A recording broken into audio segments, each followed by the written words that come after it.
6'5", where winning is everything. Around the majors presented by Jeep this week in baseball. Christopher Sanchez, second longest in Phillies history, just behind, Grover Cleveland Alexander more than 100 years ago. Red Sox took a blow with Trevor Story underwent surgery for a sports hernia. The Rays going back a little further have won 20 of their last 24. That 22 is 26 now. Yeah. That's really good. And Shohei Ohtani, greatest player ever to play the game?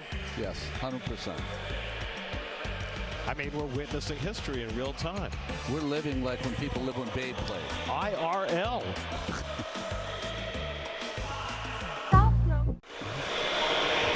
You know, the Marlins came into existence in 1993. They've mostly been awful, but they've won 2 World Series titles. Same as the Mets. No, they've won those 2 since the Mets won their last title. They've had some great players. Miguel Cabrera started his career in Miami as a 20-year-old shortstop. Great Jose Fernandez also came up at age 20. Carlos Stanton started his career as Mike, then moved on.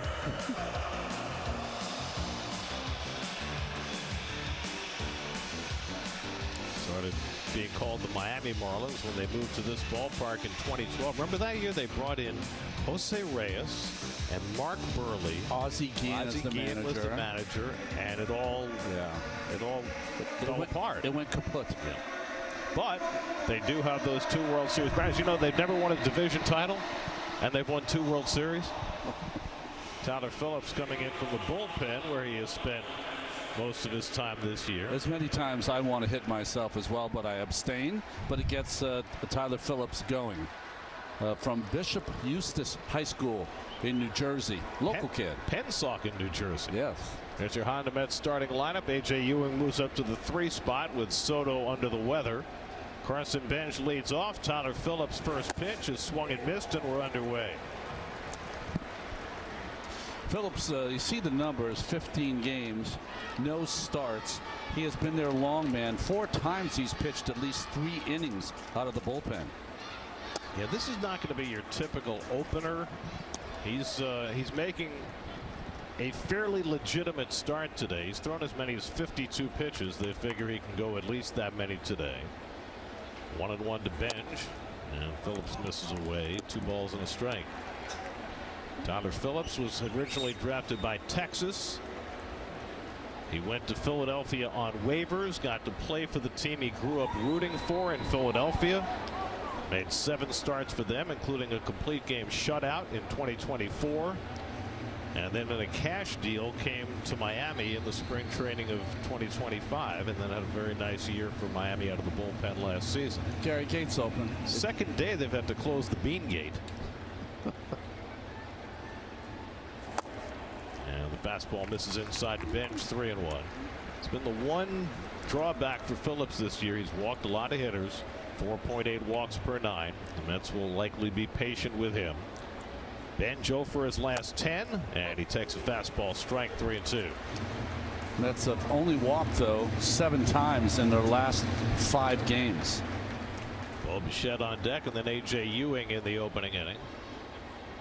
3-2 from Phillips, and Bench goes down swinging on the curveball for the first out. The Marlins defense is presented by a Tri-State Chevy dealers. You can see Hicks is doing the catching after a couple of home runs yesterday. Sanoja gets the start at third base. Lopez and Edwards up the middle, and Marcy has made the 5-star plays in game 1. Bo Bichette, after an outstanding series in Washington, 0 for 8 in the first 2 games of this series. Still trying to get his season on some kind of consistent path as he continues to struggle with the fastball. Bichette has a .580 OPS against fastballs this year. It's the 5th lowest of any qualified hitter in the major leagues.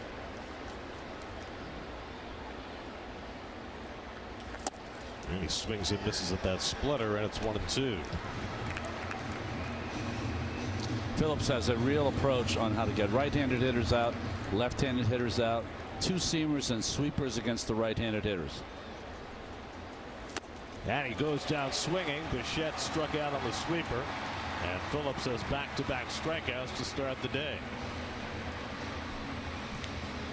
Watch the grip of Phillips. Gets right on the side of that seam. Starts it down the middle and breaks it off the plate. A thing of beauty.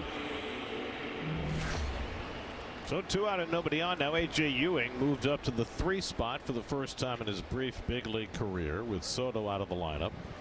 Just the 12th game that A.J. has started in the big leagues. He's had a rough series so far, going 1 for 7. Strikeouts have been mounting for A.J. In 36 at bats, he struck out 15 times. He's not seeing a lot of fastballs, a lot of breaking balls, especially in this series.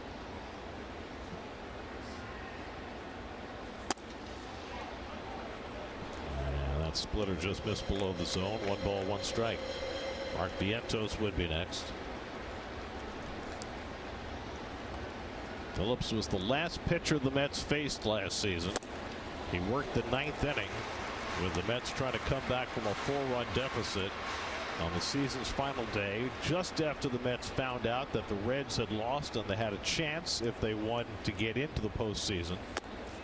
It's got a base runner aboard, but Phillips induced the double play from Francisco Lindor to end the Mets season. Also got a save in game 160 on Friday. 2-2 coming to Ewing. And he wraps one the other way for a base hit. Nicely done by A.J. taking that sweeper the other way. And the Mets have a 2-out base run. I know it's the series hasn't gone his way, but I would make a prediction. Ewing might be batting in that 2-hole before too long. Really good with the strike zone. And that's an outstanding approach to the breaking ball. Wait and drive it the other way.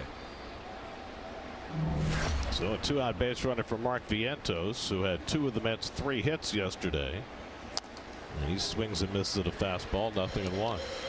With the Mets offense kind of drying up here, I hope he doesn't lose his aggressiveness in trying to steal bases. He's been thrown out twice in the last 3 games. He's got a big lead. Not running, and Vientos takes another fastball for a strike, and it's 0-2. He's going to challenge that call.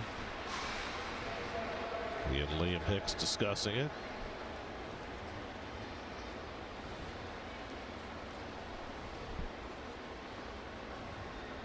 And he wins the challenge. So he turns 0-2 into 1-1. He had to be right there. Just had to be. Vientos playing close to home.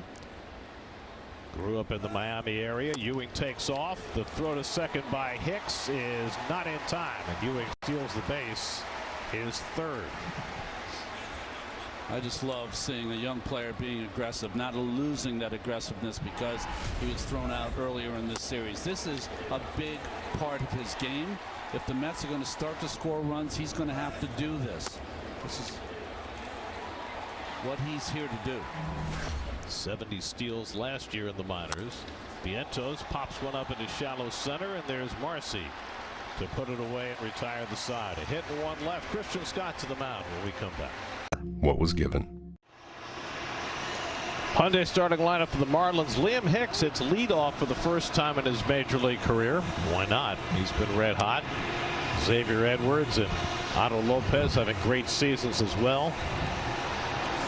Toyota numbers for the young Christian Scott. Numbers have been good. The walks are up because he walked 5, remember, in his first start. But I think he's looked really good coming back from surgery. And today's the day to really lay down one of his best games. We're up in Coconut Creek, which is about 35 miles north of here, just north of Fort Lauderdale. Now makes his home in Jupiter. This town, not the planet. First pitch to Liam Hicks is up and away for ball 1. So among the other exploits for Hicks this year, he has a 1200 OPS against breaking balls, which is the best of any hitter in the majors. What did he get for his first home run yesterday against Freddie Peralta? A curveball.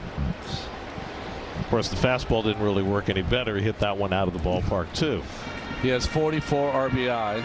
Last year, he had 45. Came up through the Texas organization, went to Detroit, and then on to the Marlins in the Rule 5 draft last year. He's a catcher by trade, catching today. He's also played some first base. Hits one on the ground to Semien, who handles it and throws out Hicks one away.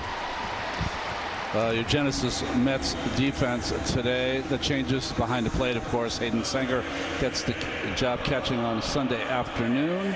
Anything new? Tyrone Taylor, who's taken some real good at-bats of late, gets the start in left field. Now, Christian Scott has backwards splits this year. He's been much better against the lefties than the righties, and we saw in that first at-bat why. He's a pitcher who likes to pitch up in the zone. Pitches up in the zone, not only with his fastball, Gary, but he spins that sweeper up in the zone. Another great pitcher who does that. Zach Wheeler does that very well for the Philadelphia Phillies. But the problem is that when you feature those pitches against right-handers, that tends to come into certain right-handers' kind of strengths. So the right-handers have really hurt him on those high pitches. We saw the first at bat with Hicks, fastball right at the top of the zone, and Hicks hit a ground ball because lefties are not as good generally at hitting the high pitch. Xavier Edwards is, though, and he takes one the other way down the left field line. And he's standing at second base with a one-out double, his 9th double of the year.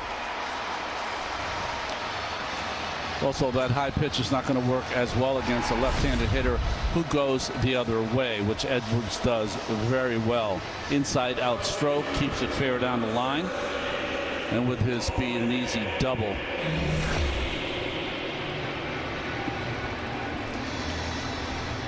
So now Owen Casey moved up to the 3 spot on the batting order today. Marlins have scored 6 runs in this series, and Casey has driven in 4 of them. And he takes fastball for a strike, 0-1. Casey came over from the Cubs in the deal for the pitcher Edward Cabrera, who just today went on the injured list for Chicago.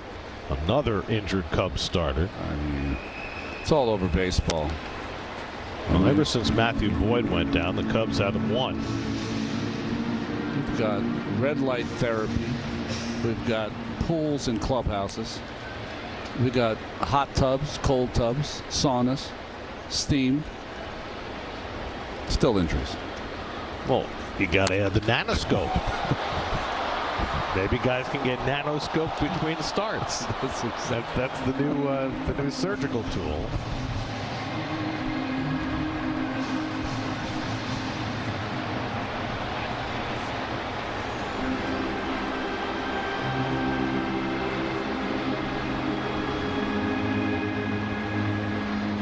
I mean, I kid, but it's alarming. Every team in baseball, 16 to 20 people in the IL already.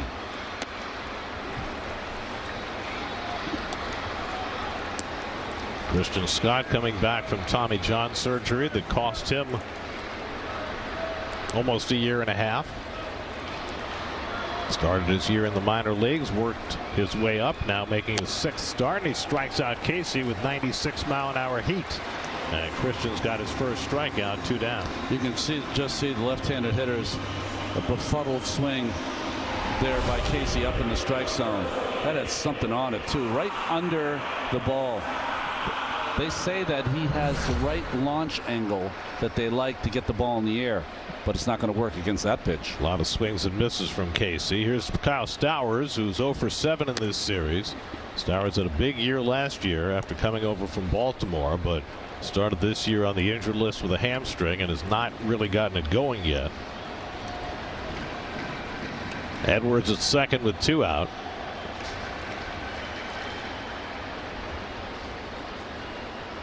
You know, we talk about Scott splits, lefties and righties. It's not just the batting average. The lefties hitting 188, the righties 308.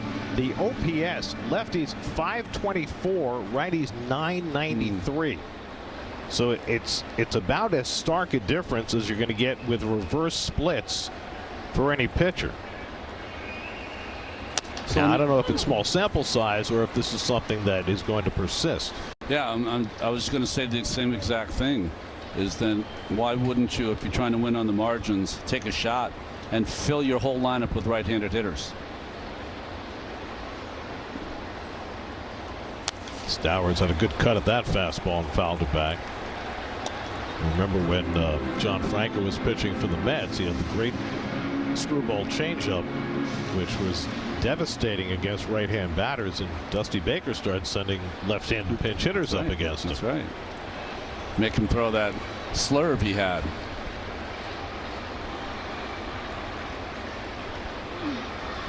Edwards at second with 2 out, 2-2 to Stowers. And he goes away with a fastball, full count. Otto Lopez moved down to number 5 spot in the batting order. Would be next. Lopez normally has been batting 3rd for Clayton McCullough, the league's leading hitter.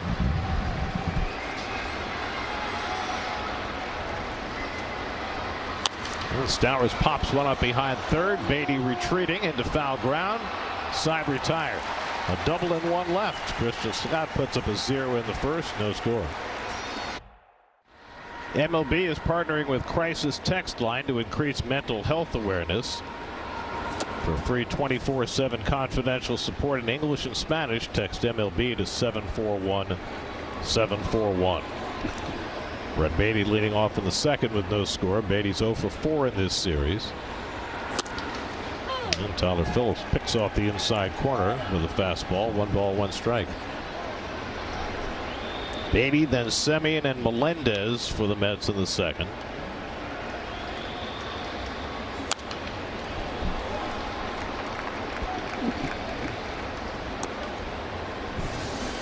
Tyler Phillips, now 28 years old. Hometown of Lumberton, New Jersey. It's South Jersey, Phillies country. On the inside corner, he got him looking at a splitter. 3rd strikeout for Phillips, 1 out in the inning.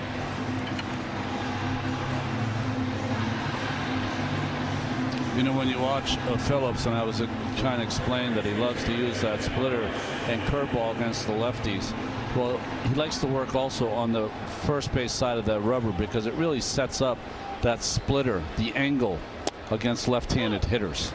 Now, not all pitchers pitch on a side of the rubber to augment their pitching styles. Some just prefer. They just feel more comfortable on that side. And some guys, not too many, but some will move around. Yes.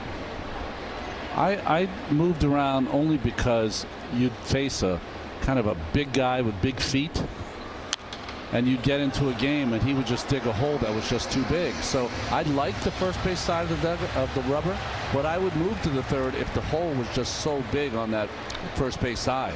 Just didn't like pitching out of that hole. Reminded me of Worcester, Mass. High school. Yes. Backhanded by Sanoja. The long throw gets by Norby. On to second base goes Semien. Tracked down by Edwards, and Semien will stop at second. Norby playing that ball deep. Sanoja playing that ball deep behind the bag, and Norby, a relatively new first baseman, couldn't handle the hop. Just because you play deep doesn't mean you have enough arm strength to play it deep. So he intentionally bounces it once, but when it bounced, it was too far to the left of Norby. This is not his fault. That's into the runner. Very difficult play. You got to center that throw if you're going to bounce it once, like Sanoja did. So it's an error on the third baseman. Error? Yeah, an actual error. Wow. Yeah. Unbelievable. MJ Melendez was not in the original lineup today. He was added when Soto was scratched. And it is always Ronnie's contention that the guy who was not in the original lineup has the big day, and boy, could MJ use one right now. He really could. Gets down 0-2 straight away, but 0 for his last 11, 1 for his last 29.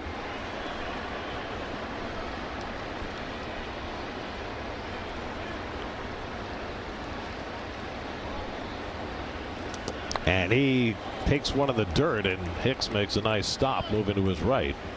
Great stop by Hicks. Almost hit Melendez on the bounce. So this bounced way before the plate. So he has to scoot over, and you see Melendez kept his right knee in there. He was trying to stick his knee into it.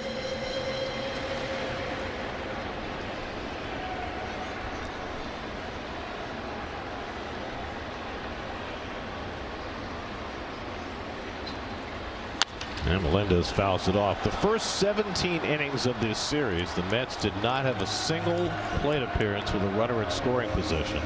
They finally got one with 2 out in the 9th yesterday.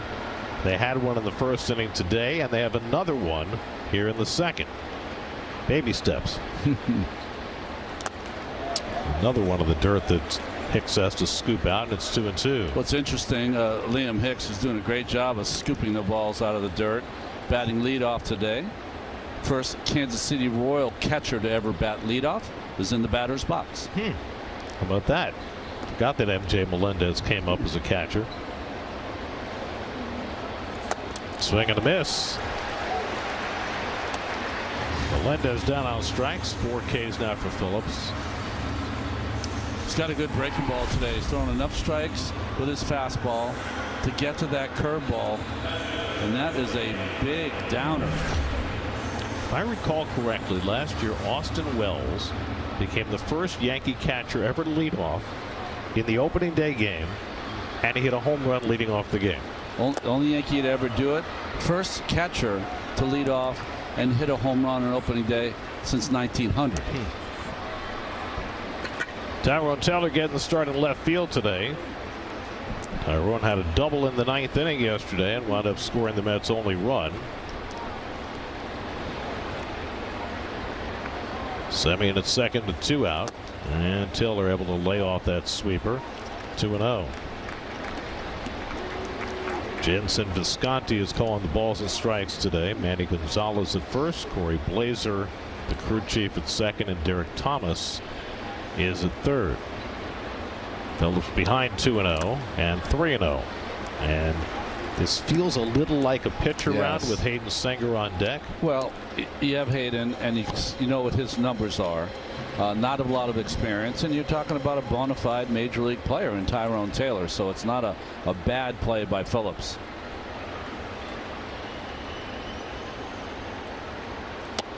You know, for years when pitchers hit 9th, the philosophy in this situation was go after the 8-hitter, have the pitcher lead off the next inning. I mean, he's hitting 8th for a reason. And then in the latter years of pitchers hitting, it completely evolved, and you saw more intentional walks to 8-hitters in this spot. And there's ball 4, so Taylor does draw the walk, and the Mets have 2 men on for Senger.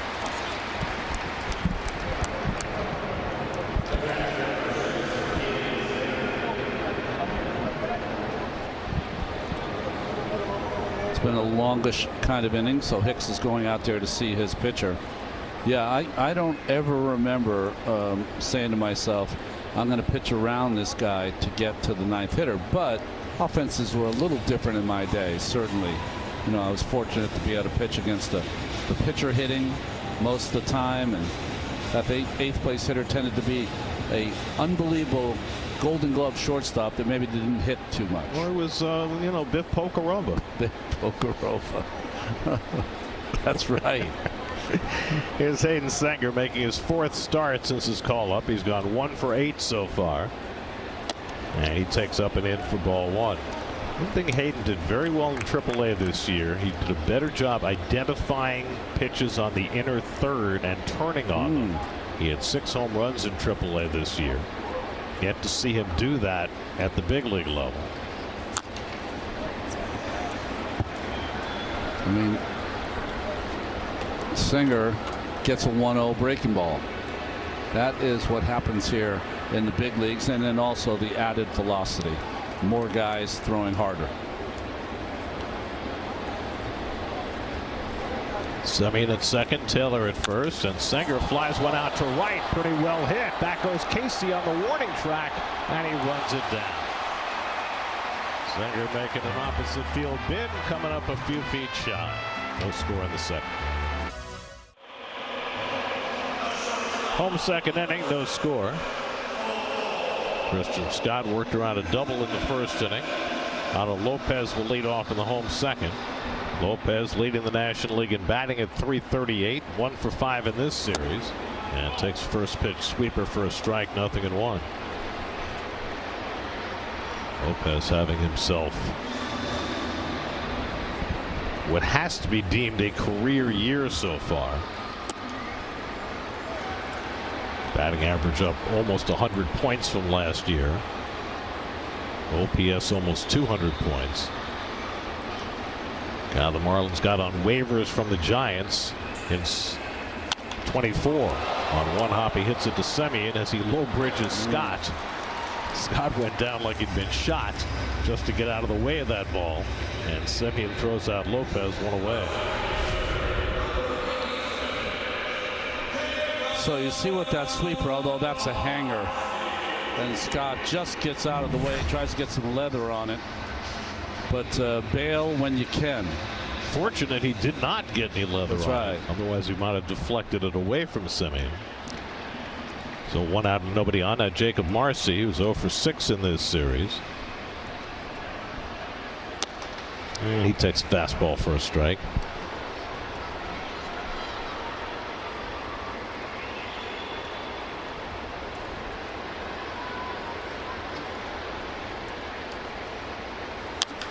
Line to third and caught by Beatty. Brett playing it on the grass against the speed of Marcy.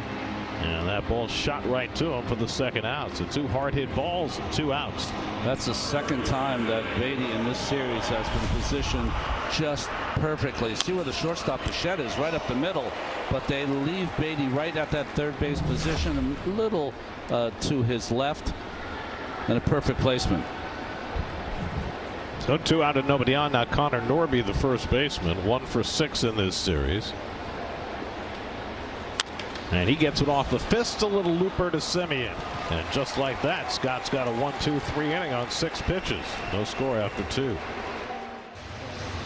Well, that's a marina. Boats and, you know, slips.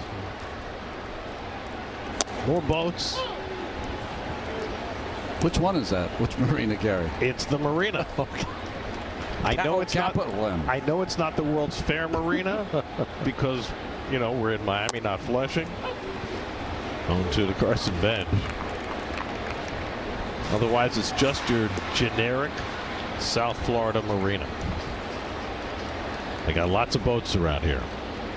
Need marinas. Grounded to third. In comes Sanoha and guns it on target this time to get Benj 1 away.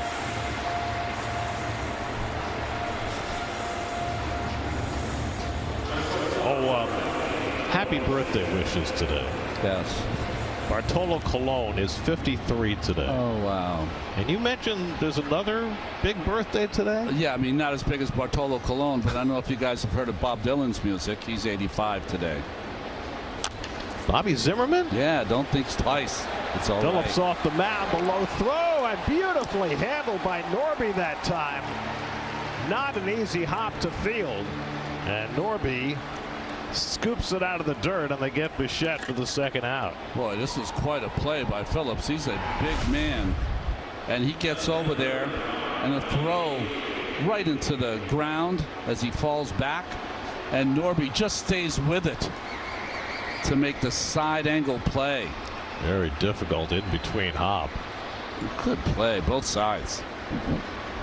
So 2 out for A.J. Ewing. And I also want to send out belated birthday wishes. Yesterday, 70 candles for Buck Showalter. Oh, So happy birthday, Buck. Well, I got one more for you. Wow. We won't have time. Sanoha throws out Ewing. Happy birthday, Doug Mittler. Oh, who's Dave Freed when, you know, Dave deserts us. Happy birthday, Dougie. Home third inning, Christopher Morel making his first plate appearance in this series. Morel, the former Cub, DHing today.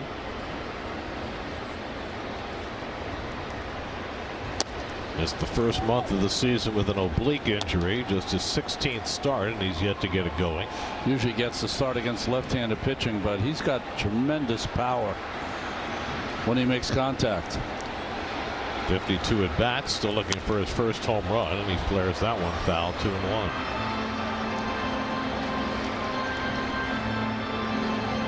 Morel's power has always been his carrying tool. Problem is figuring out a place for him to play. You know, when he first came up, he played second base for the Cubs. Played a lot of places. Yeah. Just, you know, didn't really fare all that well. Cubs used him as a utility man. Went to Tampa Bay in the last 2 years. Had 11 home runs for the Rays last season. He fouls off the curveball, and it's still 2-2. When I think of Christopher Morel, he reminds me of Jose Siri and other players that got power but don't make contact as much as you'd like. In the air to left field, hurrying in is Taylor, and he gets there to make the catch. So Ronnie was talking about therapies they have now, but they also have different ways of warming pitchers up. Yeah, they do. Well, at least the bands, of course, that just get you loose, get your shoulders and your chest, your core, all of that. Then this ball is like a natural curveball. You work on your grips and you can spin it. You can see this is just the general warm-up with the Rapsodo and TrackMan behind him. You can throw that ball, which will kind of imitate or augment your regular spin on a breaking ball. And of course, this shoulder harness thing that really, it gets your shoulders loose, of course, but also it separates all the tension between your right and left shoulder so that you're not using one side more than the other. Sanoja lines it just past the mid of Semien, and the Marlins have their second hit. Now, I want to go back to that last thing because that looked very unusual. It's something I have not seen before. Yeah, Paul Skeens is the first person that I ever saw. Again, this bullet hit by Semien.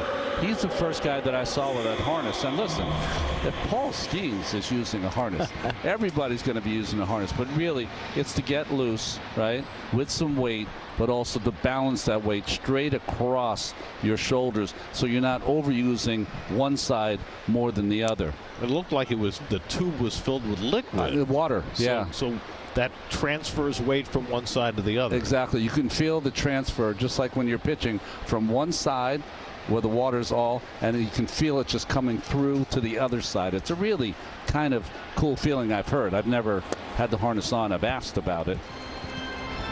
Need to get that up in the booth. What? Get that up in the booth? Oh, you could definitely do a great demonstration with that. You can? Not in our home booth, you understand. Yeah, but well, in some other booth where we have a little more room. You know, there's other things. Throwing a football keeps you short. There's a lot of different ways to do it. The first time I ever heard of really kind of radical ways of loosening up and getting ready, of course, was the great Tom House used to work with Nolan Ryan and others in Texas. Tom House, of course, was a pitcher in his day. And most famous for making a catch. That's right. He was the guy in 1974 when Hank Aaron hit his 715th home run to pass Babe Ruth as the all-time home run champ. He was the guy who caught the ball in the bullpen. That's right. Didn't he run it into the plate or at some point? I don't know. I just remember him jumping up and down after he caught the ball. So it was such an enormous celebration. I mean, you remember the picture of the two kids? Yeah, that's right. Grabbing at Aaron as he came around third base. And after we had heard all the letters that Aaron had gotten, we had put it in perspective of how fearful the Hammer was in running around those bases. 3-2. Sanoja runs, and it's outside ball 4. So Hicks draws a walk, and the Marlins have 2 men on.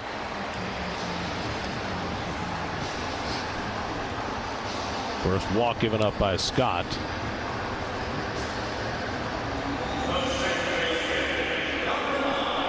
And now Xavier Edwards will bat with 2 men on. Edwards took one the other way for a double his first time up.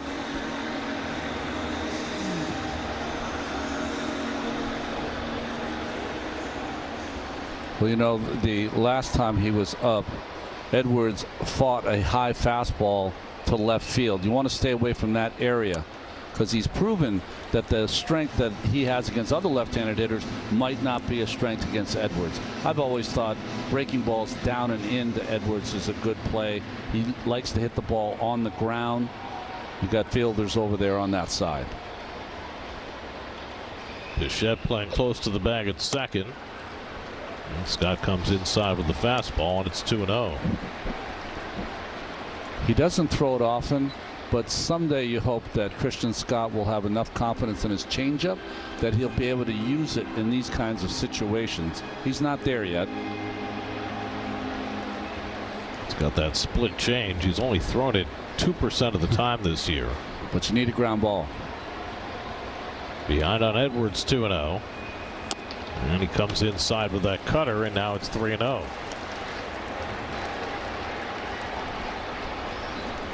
So things getting a little dicey for Christian in a scoreless game. Owen Casey, the on-deck batter. And a 4-pitch walk to Edwards loads up the bases. So back-to-back walks to the 1 and 2 hitters. Bases loaded, 1 out. Hopefully the pitching coach will come out here, and he's got to remind him what will happen to young pitchers and even some older pitchers, Gary. You're sitting on the bench watching. You know your team's struggling to score runs. So when you start getting a little bit of trouble, you cannot have the mindset of I've got to make perfect pitches to get out of this situation. Can't go there because you could end up having walks like this happened this inning. You just got to stay aggressive. You got to trust your fielders and just go after them. And what happens is what happened. You can't try to legislate out there against giving up any runs. You just got to go with your good stuff. The difficulty for Scott in these situations is that he's not a ground ball pitcher. He's only got 28% ground balls this year. In a situation where you'd love to get a ground ball and turn 2 and get out of the inning. Owen Casey struck out his first time up, and he takes a fastball on the edge for a strike, 0-1. Boy, that was a big pitch. Just to get ahead in the count. Sano high at third, Hicks at second, Edwards at first with 1 out. Infield at double play depth.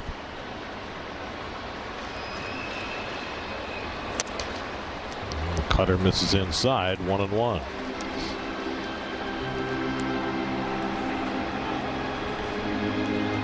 Gary, I like what you said. You know, there's certain pitchers for certain situations. He's not a ground ball guy. 1-1. Swing and a miss, threw a fastball right by him, and it's 1-2. But I was just thinking that what pitch could maybe get him a ground ball? Well, other than the changeup, not really any pitch. So get the strikeout instead. Better off going upstairs and trying to get that strikeout. 1-2 coming to Casey. Threw him a breaking ball, and he fouled it off.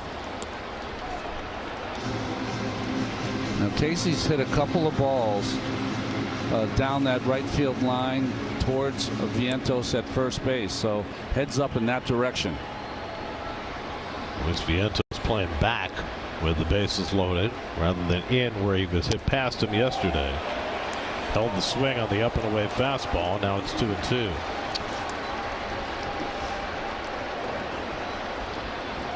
So far in his brief career, Scott has fared okay in these situations. Opponents are 0 for 6 with the bases loaded against him in his first 14 starts.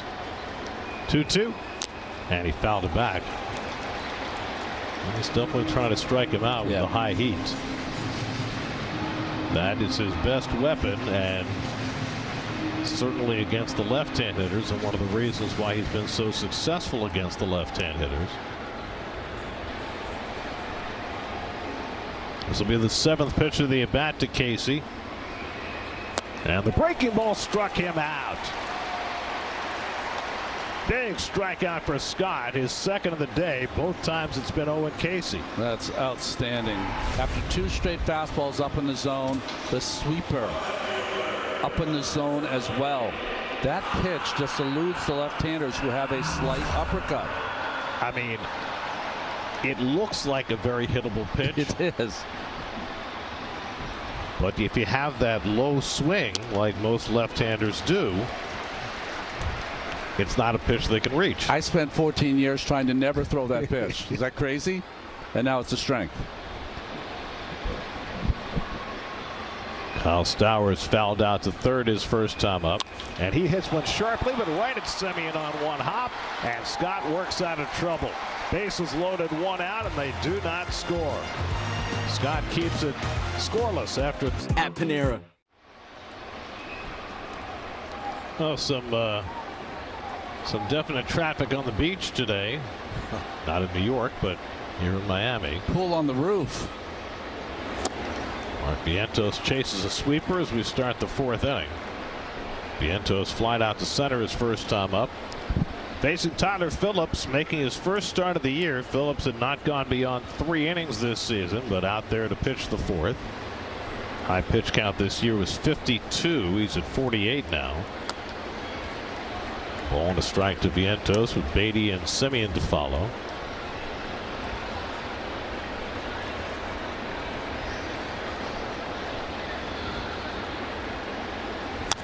And Markets went in the air to deep left center, but playable. Stowers edges back and makes the catch. 1 out. Christian Scott going over to the bench to decompress, but his teammates know how important that inning was. And giving him some high fives. Some high fives for Justin Willard too, who went out there with the bases loaded and got him refocused. And now the bullpen starts cranking for the Marlins. Calvin Fauché is up, with Phillips having gone further than he has, and now a base hit into center field for Brett Beatty gives the Mets a 1-out base runner. The Mets' second hit of the day. You know, it's not going to happen today, but Phillips does have a complete game to his marker as a starting pitcher for the Philadelphia Phillies. He threw a complete game against the Guardians. That hanging breaking ball on the first pitch, though, handled nicely by Beatty. So 1 out and 1 on for Marcus Semien, who reached on an error by the third baseman Sanoha his first time up. And that sinker misses low. Ball 1.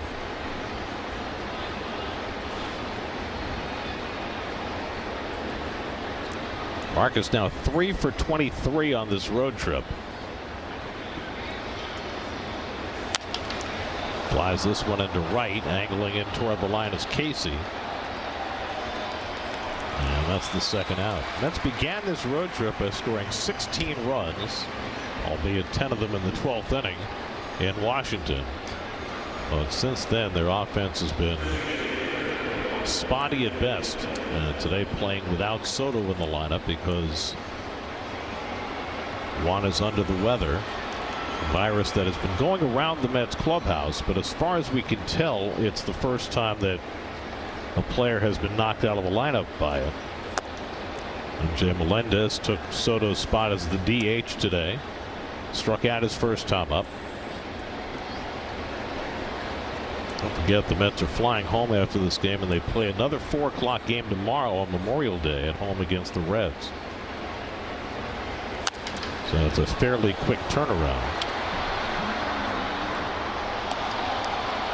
Nolan McLean gets the ball in the first game of the series against the lefty Nick Lodolo, who's only had a handful of starts since coming back from the injured list.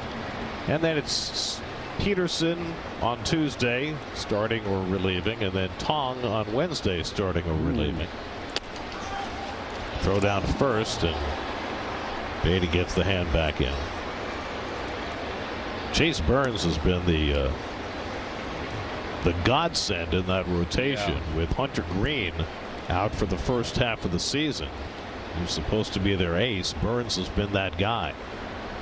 Mets will face him on Tuesday. And Melendez flails at one, and it's 2-2. I mean, Burns is the #1 pick. He is supposed to be a great pitcher at some point. He had some flashes of brilliance last year, but taking it to the next level this year, and the Brewers, they just win somehow, some way. Reds just got rained out against the Cardinals, second time in that series. They played a doubleheader yesterday after they were rained out Friday, so they'll be heading to New York off an off day. In the dirt to Melendez, and Hicks fakes another throw. Hicks faked it so bad he almost fell down. He's going to get kidded on the bench by his teammates. The Reds started off their season great. They were 20-11, but they're just 7-14 since. It's a very interesting team. A lot of good young players. Sal Stewart, rookie, 12 home runs already. Saw him a little bit late last year. Beatty runs, and Melendez draws a walk, and the Mets have 2 men on. Second walk given up by Phillips. Elly De La Cruz is having a nice start to his season. 12 home runs and 884 OPS. You know, Sal Stewart got off to a crazy quick start. Then he came back to the field. In that time, that's when the Reds have really struggled. Clayton McCullough's on his way to the mound, and that's going to be all for Phillips. So ran out a little gas here in the 4th inning. Call to the bullpen brought to you by Nissan. Shop NissanUSA.com. Calvin Fauché coming in. Good together. Mets Memories presented by Prevagen. It was against the Marlins in 2014 that Jacob deGrom tied a major league record by striking out the first 8 batters of the game. And then it got broken up by the pitcher. What? Jared Cozart. He got a base hit up the middle. Come on, Jake. So here are the 8 guys he struck out: Christian Yelich, Donovan Solano, Casey McGee, Marcelo Zuna, Justin Bour, Adeiny Echeverria, Jordany Valdespin, former Met, and Jeff Mathis. Calvin Fauché on to pitch for the Marlins with 2 out and 2 on. Fauché pitched 5 days ago. It was all threes. 3 runs earned, 3 earned runs, and 3 walks on 33 pitches against the Braves. It's too many threes. Beatty at second, Melendez at first with 2 down. And Taylor lays off. Taylor walked his first time up, and he's got a 2-0 advantage in this at bat. Fauché has spent some time as a Marlin as their closer. Fastball sweeper. And Taylor got off the fist, a fly ball out to left. And Stowers comes over to get it, and that retires the side. Remains scoreless in the 4th. Oh, that is the ocean. You know, in 1492, Columbus sailed the ocean blue. I know. Can you imagine what it was like in those wooden ships?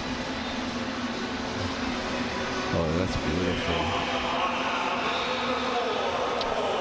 Well, the Mets' younger pitchers have certainly been a force so far. Nolan McLean has got most of the attention.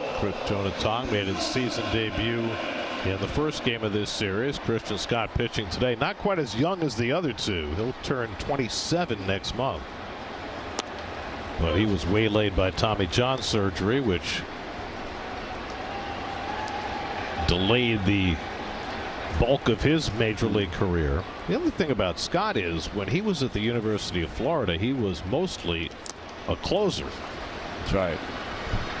And it was the Mets who made him into a starter, so it took a little bit longer to get here. I think that's why he was drafted a little deeper, right? 5th round, I believe. Otto Lopez grounded out to second base his first time up on a ball that went right past Christian Scott's ear. And tried to get him to bite at the sweeper, but he laid off. 1 ball, 2 strikes. You know, and to put into perspective Christian Scott's career, it would be like if I missed the 85 and 86 season. Or, you know what I mean? Like, that's such a big part of your development. Poke to the right side. Semien started the wrong way, gets to it, but can't throw out the speedy Lopez. Semien, when that ball was hit, broke to his right. And the ball was back to his left. He broke to his right, but he broke to his right like he didn't even see it properly as he was shaking his head. Watch him. Like, he just 1.5 steps to his right, and by the time he recovered, you had no chance of getting Lopez with that speed.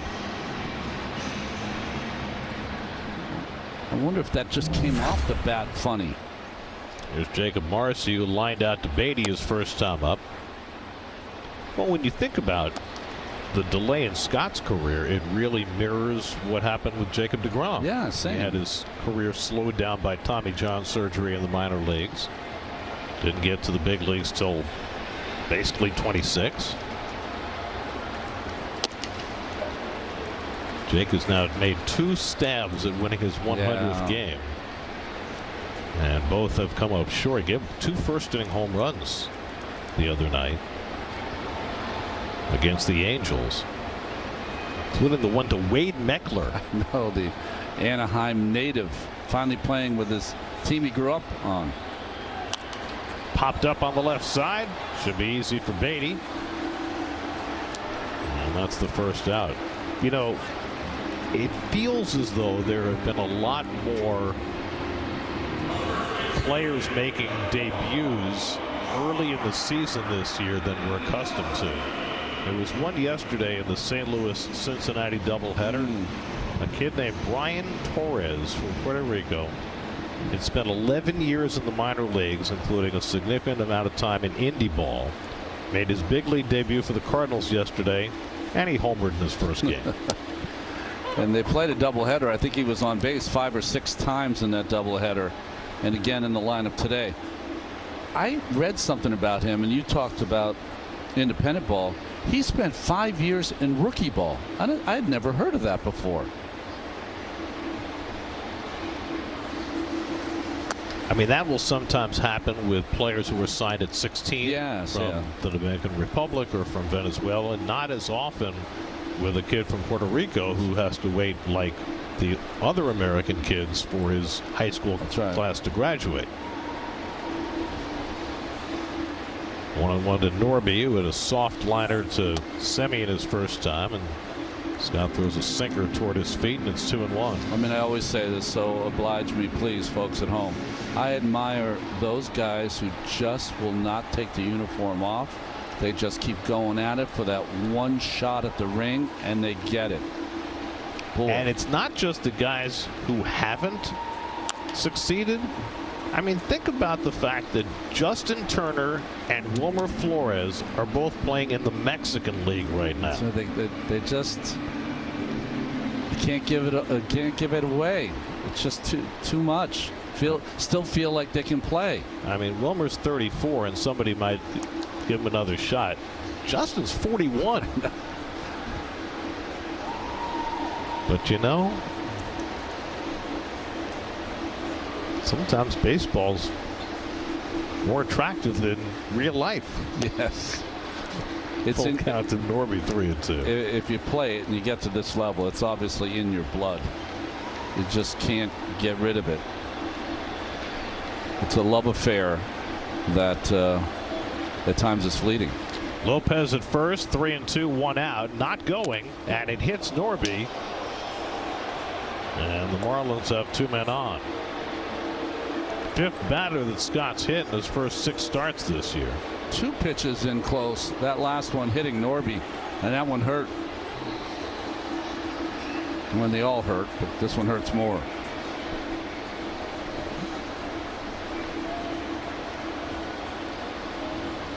In his last start, Scott hit his college teammate Jacob Young of the Nationals in the ribs and knocked Young out of the game. This one went off the elbow guard of Norby, so you figure he'll be okay. It was headed toward the ribs. That's a breaking ball or a cutter or something, because doesn't have the spin of a fastball.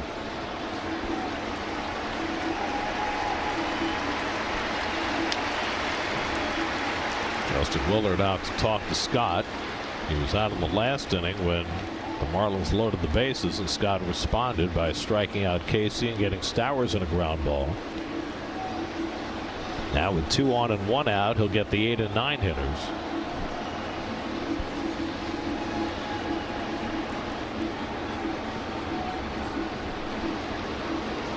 We're still not convinced.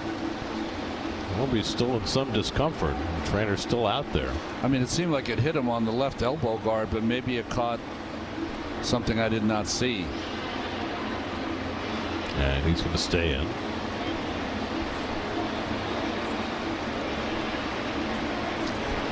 So another inning of heavy lifting for Scott. 3rd time in 4 innings the Marlins have had a runner in scoring position. So far they're 0 for 4 in RBI situations. Christopher Morel flied out to left his first time up. Lopez at second, Norby at first with 1 out. And the first pitch sweeper off the plate for ball 1. I mentioned in the open that the 6, 7, 8, 9 position in the lineup for the Marlins has done quite well. 9 for 23 coming into this game this afternoon.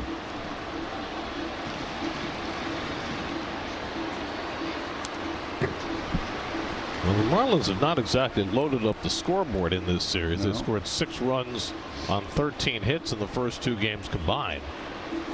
But with the Mets offense having suffered another brownout, it's been plenty for them to win the first 2 games of this series. Now looking to get the first run on the board here in the 4th inning today. And a pickoff try, and Lopez gets back. We saw in the first game of this series with Ruiz, who stole third base. That was a big difference in the game. The Marlins like to steal third. Marcy, Ruiz, Lopez. Lopez has 8 steals and 11 tries this year. And the breaking ball popped up, so a steady diet of sweepers from Morel.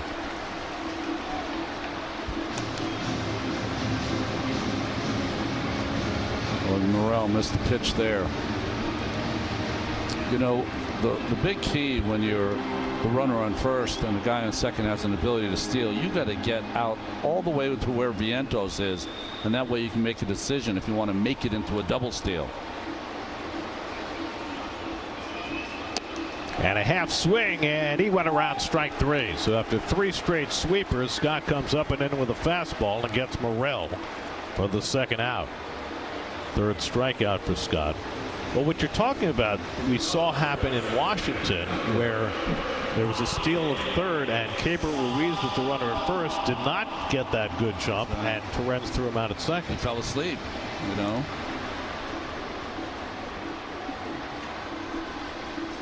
So 2 out and 2 on. Now Javier Sanoja, who had a base hit to right field his first time up, and he hits one in the air to left. Taylor hustles in toward the line. Side retired, so Scott pitches out of another jam. Marlins now 0 for 6 with runners in scoring position. Habitat.org. Hey kids, you can join us in the booth to call half inning of a Mets game on SNY. Parents, today is the last day to enter. Scan the code and submit your child's video for a chance to win the 2026 SNY Kidcaster contest presented by HSS. Connor Norby hanging in after getting hit in the elbow in the last half inning. Hayden Singer leads off for New York and takes a fastball strike from Calvin Fauché, who came in to get the final out in the 4th. Tyler Phillips, first start of the year, 3 2/3, no runs, 2 hits, 2 walks, 4 strikeouts. And a fastball strike to Singer, 0-2. Carson Bench and Bo Bichette to follow. As the Mets try and get something going, they've had just 2 hits today after being held to just 3 hits in each of the first 2 games of this series. Just for reference, as Singer strikes out on 3 pitches, only once in Mets history have they gone 3 straight games with 3 hits or fewer. It happened in 2004. 2 games against the Phillies, 1 against the Marlins, where they had 3 straight games of 3 hits or fewer. It was Art House last year as manager. Carson Bench is 0 for 2. Struck out and grounded out against Phillips. Now 0 for his last 12.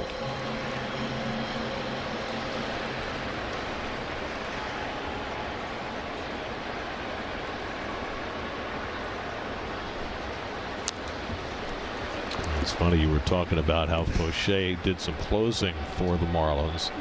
It feels as though since they traded away Tanner Scott, they've had about 12 guys yes, they have. who have filled in as their closer.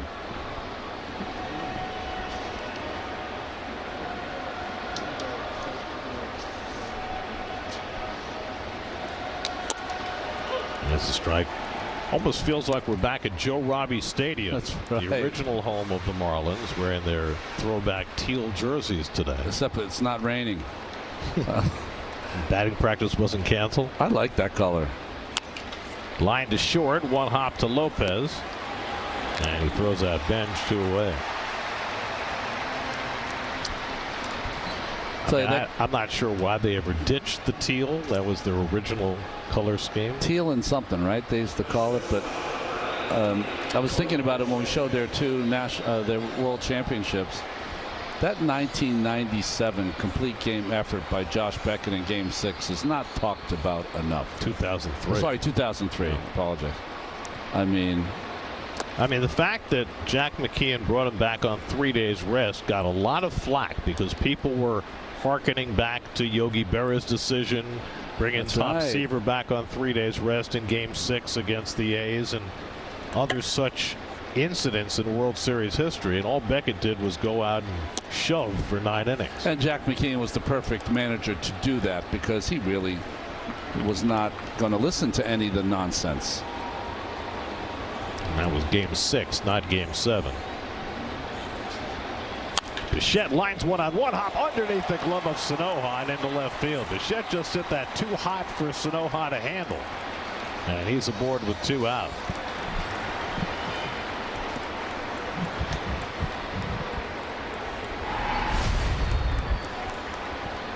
I mean, just a bullet. And the ball stayed down. If the ball came up, maybe Sanoha get some leather on it, but the ball stayed down, ate him up.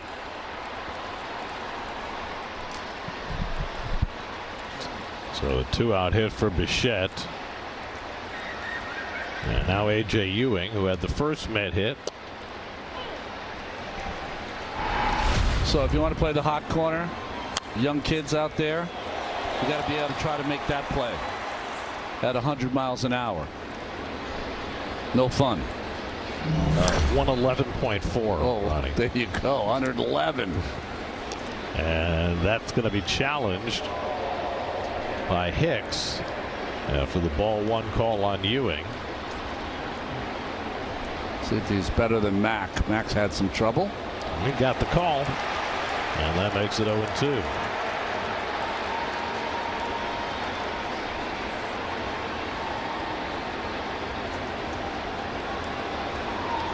Mikey Lowell, he was real good in a couple of postseason World Championships. My biggest recollection of that championship run in 2003. Remember, Pudge Rodriguez was their catcher that year. They played the Giants in the division series.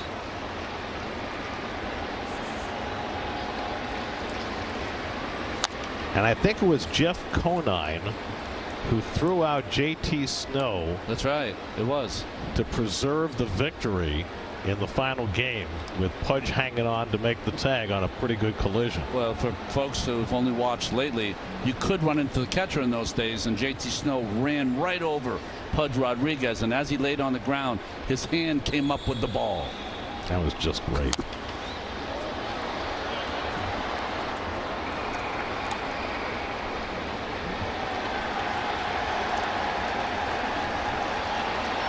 Not used to seeing Bichette pull the ball with authority, but he certainly did on that hot shot.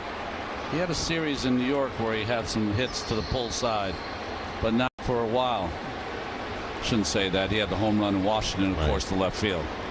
Well, that was a ball where he got his hands in and got some loft, but this was a bullet. And that's what we're used to seeing more of from Bichette over the years, is the line drives.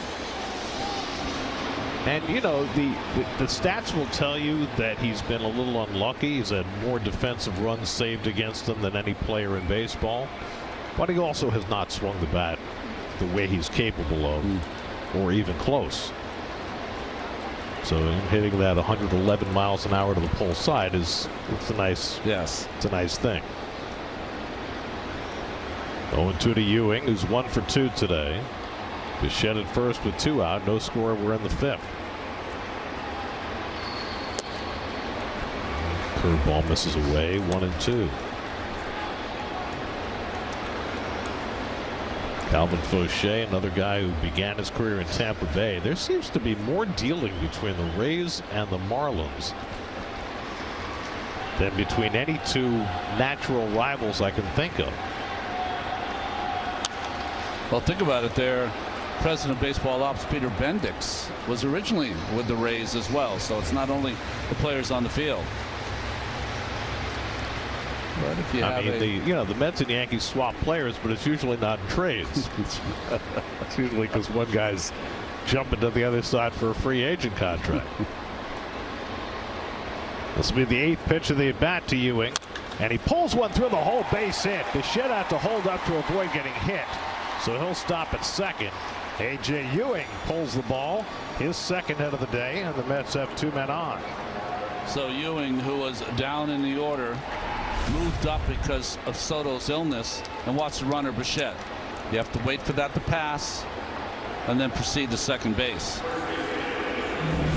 That was 103 off the bat. So a couple of bullets from Bichette and Ewing after 2 out and nobody on, and now an RBI chance for Mark Vientos. The 4th time in 5 innings the Mets have gone to runner into scoring position, trying to make one pay off. O'Shea throws a fastball for a strike. Time for a 3-run bomb, isn't there?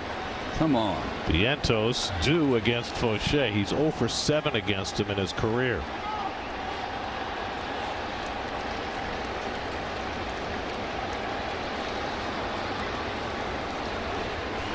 So, Ronnie, yes, this won't be the 3rd game in a row where they get 3 hits or fewer. They have 4 today. There we go. Rolling. Chopped toward 3rd. Sanoja waits on it and throws out Vientos to retire the side. 2 hits and 2 left halfway through in Miami. No score.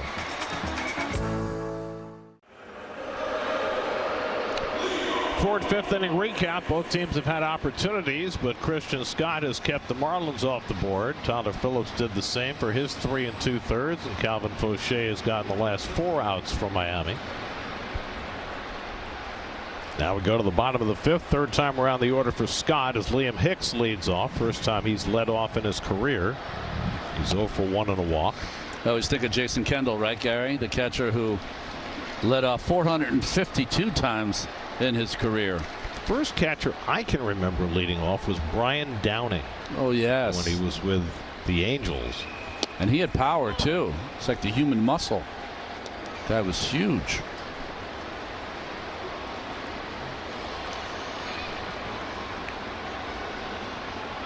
Hicks 2 home runs yesterday, the first multiple home run game of his career, and gets the breaking ball and yanks it foul. 1 and 2.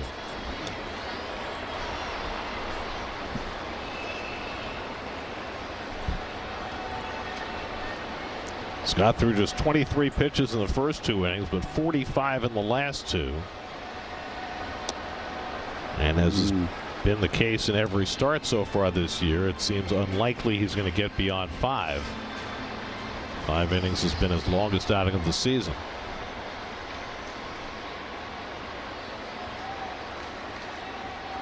Two to Hicks. Pulled down the ground down to Vientos. It lands behind him, but he recovers it and gets it on target to Scott. Vientos stayed with it after it trickled through him and got the out.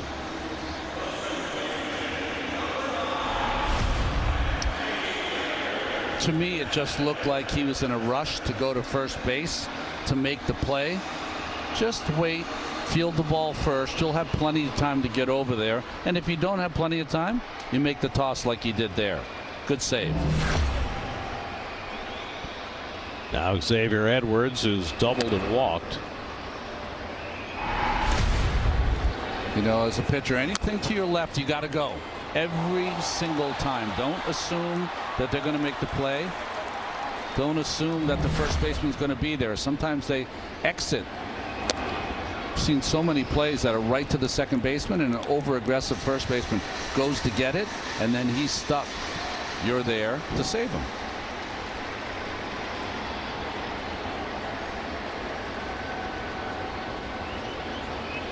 It's the one spring training drill that has never changed. You get all the pitchers lined up on the mound. That's right. And there's a ball hit to the right side. And there's a coach. There's always one coach on every team who is assigned on every ball that's hit in that drill to yell, "Get over there! Get over Get there. over there!" I remember I was straightened out in one of those drills because pitchers can sometimes get a little lazy in those drills and not practice the way they should. And one of the times I was a little lazy, and Al Jackson just came straight over to me and said, "Is that the speed you cover first in a game?" I said, "No, it's not, Mr. Jackson." He said, "Okay." And then I never ever half-stepped it again just because he didn't want to disappoint Al. Popped up into shallow center. Angling in is Ewing to get there. 2 out. Well, Al Jackson was not physically a big man, but he was a big man. He had a presence about him that you just respected. He demanded respect, and you gave it to him. And if you did not do the drills correctly, What he would do is after the drills were done, he would take a fungo, have the pitchers on the mound, and he would try to hit you in the shin with a hard hit ground ball. As hard as he could hit it, he would hit it so it would skip. And if you were not a good fielder, guys were going down left and right with shin burns. The cruelty.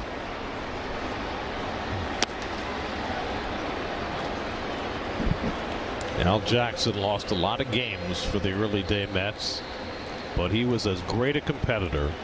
Undersized left-hander. He had some of the greatest games against Bob Gibson. Yep. Coming down the stretch in 1964 when the Cardinals were vying with the Phillies for the National League title back when there were no divisions. The last Friday of the season, Jackson beat Gibson 1-0. Wow. He had such a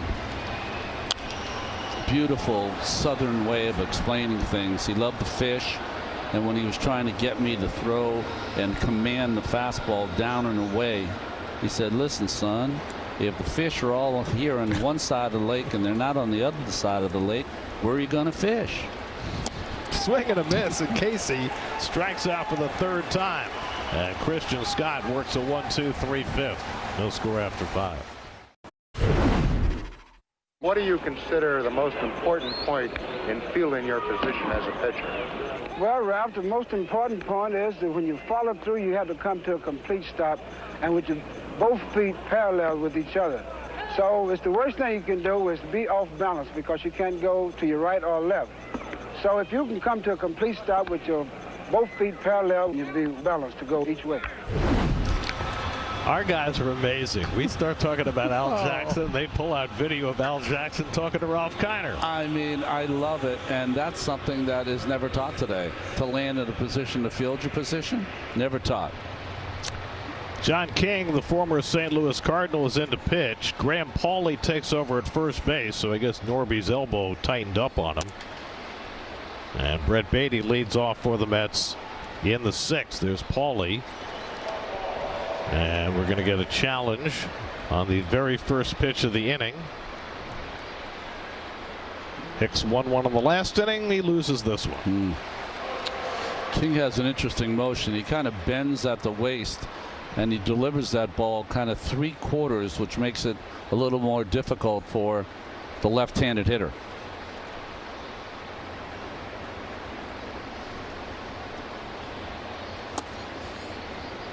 And now he's behind on Beatty 2-0 with Marcus Semien on deck. King first came up to the big leagues with Texas.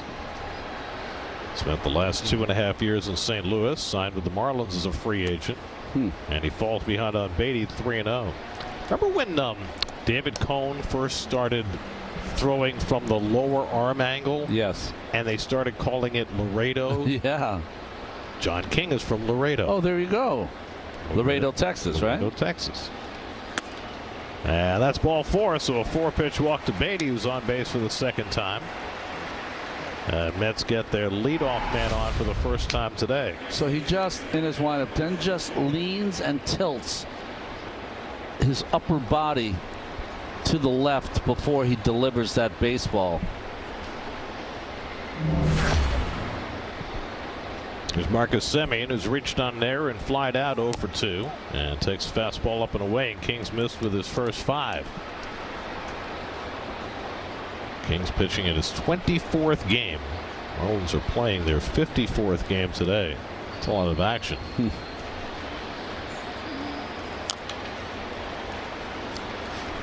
can see, obviously not a hard thrower. Breaking ball, change up. He'll spot his fastball. It's almost like he pitches backwards. A lot of breaking balls early in the count. He might surprise you late with a fastball. He's a guy who counts on the ground balls. He's had extraordinarily high ground ball rates throughout his career. Not as high this year. And Semien, bluffing a bunt, takes it inside. In 2023, King got ground balls on 67% of the batted balls and went down to 62 the next year, then 59, which is still very high. This year it's down to 47, so he hasn't gotten the ground balls quite as effectively. Looking for a ground ball here from Semien with Beatty at first and nobody out. And Marcus Supplies one. Lopez to Edwards and on to first. On cue. 6-4-3 double play.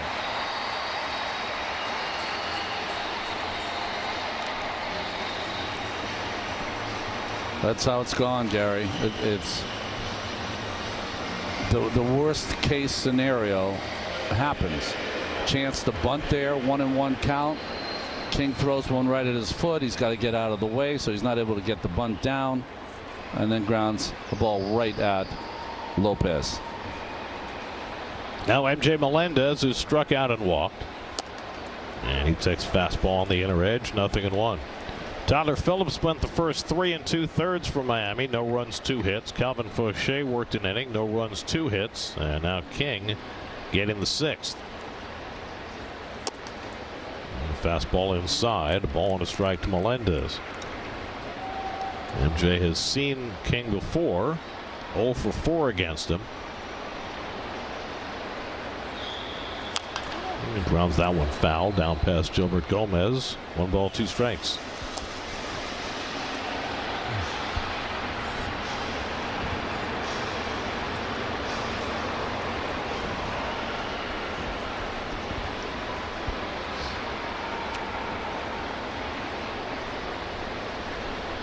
One-two coming. And the slider off the plate. 2-2. First final of the day. Pirates beat the Blue Jays 4-1. Paul Skeens lost yesterday, but Mitch Keller won today. Toronto was just starting to get it going. And that one hits Melendez, who got hit twice in a game in Washington earlier on this road trip, and he gets plunked again. So he's on base for the 2nd time today. And Clayton McCullough's on his way out to the mound. You got the right-hand hitting Taylor coming up, and Clayton wants the right-hander from the bullpen. No score in the 6th. We'll be right back to Miami. Time for our Little League pictures. We love them even though they're the Dodgers. Well, they're from Brooklyn, so that's okay. That's a great look. Wow.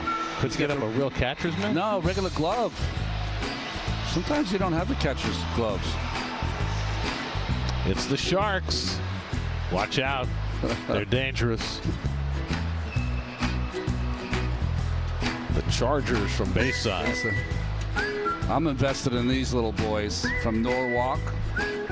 The 10U green and blue team. They had a barbecue yesterday, Gary. Nice. Tyrone Taylor hits one behind the bag at second. Edwards plays the spinner and throws him out by a stride. That ball had a lot of English on it, and Edwards stayed with it and got the out to end the inning.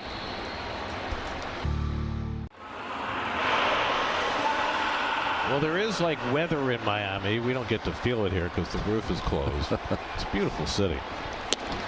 Christian Scott still out there for the 6th inning. First time he's gone beyond 5 innings this season.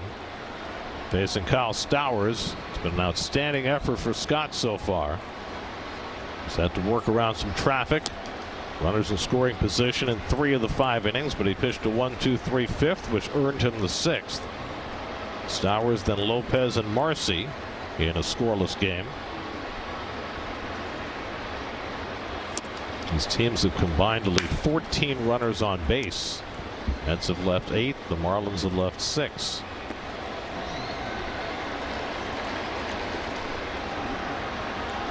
Stowers is fouled out and grounded out 0 for 2. Now 0 for 9 in this series. As you get deeper into a game as a starting pitcher, the first out of the inning, so important.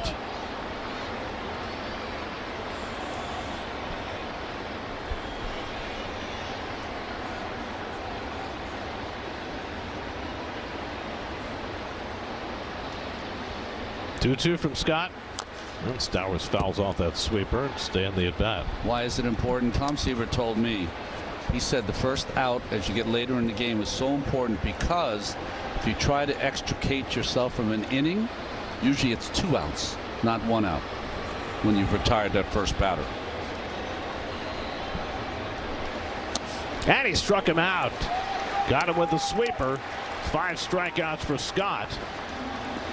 He's at 89 pitches, which matches the most he's thrown in a game this year. Well, a good breaking ball here. Stays on the outside part, never comes into Stowers. And just like yesterday, we saw Mendoza push Peralta through 7 innings. I feel like he's doing the same here with Scott here in the 6th. This is an interesting conversation. I do not know what it's about with Otto Lopez. They don't like his bat. He's got that knob at the bottom of his bat, which looks a little unconventional, and I don't know if it's illegal or not. Usually that is only brought to your attention by the other team, but it didn't seem like it came from the other team. It came from the home plate umpire, Jansen Visconti. Looks like he's just got a whole bunch of tape. Yeah. At the knob of the bat. I don't know why that would be illegal, Ronnie. Which has built up the knob of the bat. I don't know why it would be illegal. I mean, all it does is extend the bat and, on a pitch inside, make it more likely to have a foul ball as opposed to a hit by pitch. So I'm not sure why the home plate umpire Jansen Visconti felt it was in violation of the rules, but now the crew chief Corey Blazer's in there as well to explain. That was interesting. Lopez was looking in the Mets dugout. I wonder if that did come from the Mets dugout. Just playing games, just playing with gamesmanship. Look at the part that comes off, though.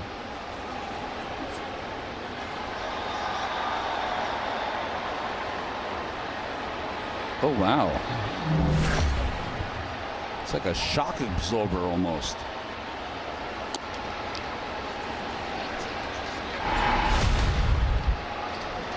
I mean, that is unusual. I've never seen anything like that at the end of a bat. Lopez had an infield hit his last time. He hits a soft liner to Bichette, and that's the 2nd out.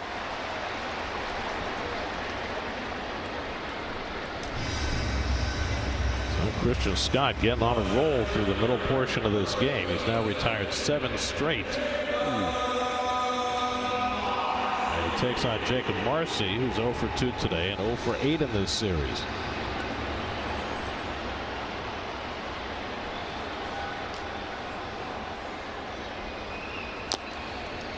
Fouls off a high cutter, 0-1. Remember, Scott has been able to neutralize Casey with that not only high fastball but high breaking ball.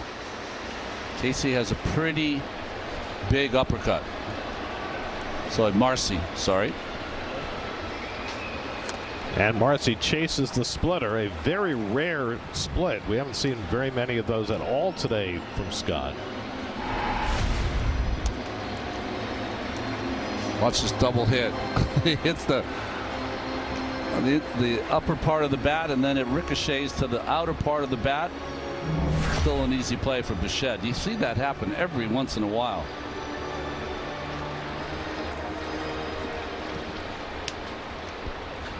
Scott trying to get through the 6th inning. He's ahead on Marcy, 0-2. And he lines one into right field, a base hit. So he let that sweeper in the middle of the plate, and Marcy picks up the 4th Marlins hit of the day, and that's going to be all for Christian Scott. So they gave him some rope to try and get through the 6th, but with Marcy aboard and his base stealing ability, Scott will leave and Huascar Brazoban will come in for him. Best start of the year for Christian Scott. And certainly a very encouraging sign for the Mets rotation going forward. The native Floridian, playing in front of family and friends, throws 5 2/3 scoreless. We'll be right back to Miami. HSS.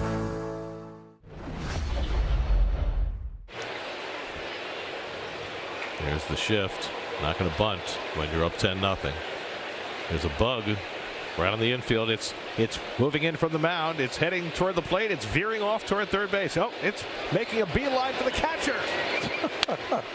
Some might argue that's the best bug we use every night.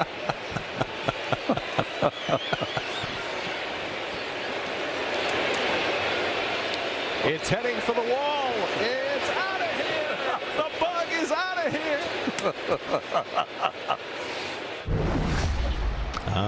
Finding stuff in a 10-0 game. Huascar Brazoban on to pitch. Graham Pauley up for the first time. Took over for Norby at first after Norby got hit in the elbow. Jacob Marcy at first base. 3rd in the National League in steals with 13. Brazoban pitching against the team with whom he came to the major leagues.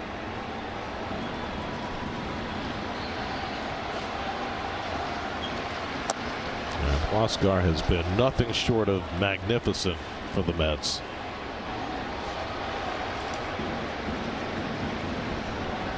Last pitched on Thursday in Washington, a 1-2-3 inning. Was used as an opener earlier in that series. He pitched well for the Mets last year, but I think that his experience in the WBC in March made him a much more confident pitcher than ever. Paulie drives one out to right. Benj is right there waiting. And that retires the side. A hit and one left. On to the seventh we go. Still no score. Even bigger protection. Connor Rogers and Joe DeMayo go deep on pitching, discussing the Clay Holmes injury, the call-up of Zach Thornton, and the latest on Jonah Tong on the latest episode of the Mets Pod. Subscribe and listen wherever you get your podcasts. Seventh inning, Luis Torrens will bat for Hayden Singer, leading off against Anthony Bender. Torrens started the first two games of this series, went 0 for 4. Singer went 0 for 2 today. Benj and Bichette to follow. Bender came in to get the final out of the sixth inning, staying on for the seventh. Singer in his first at bat almost made a bid to go out to opposite field. Came with 2 on in the fourth, sending Casey back to the warning track and right.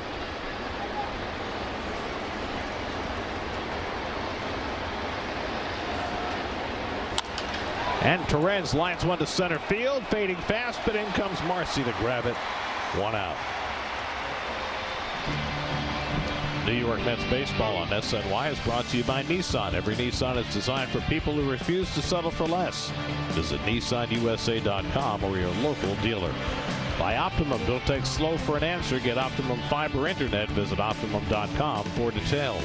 And by Ford, the official truck of the Mets. Test drive their amazing lineup at your local Ford stores. Carson Benj is 0 for 3 today. Now 0 for his last 13. Strikeout and 2 groundouts today. Marlins have used 4 pitchers to blank the Mets through the first 6 and a third.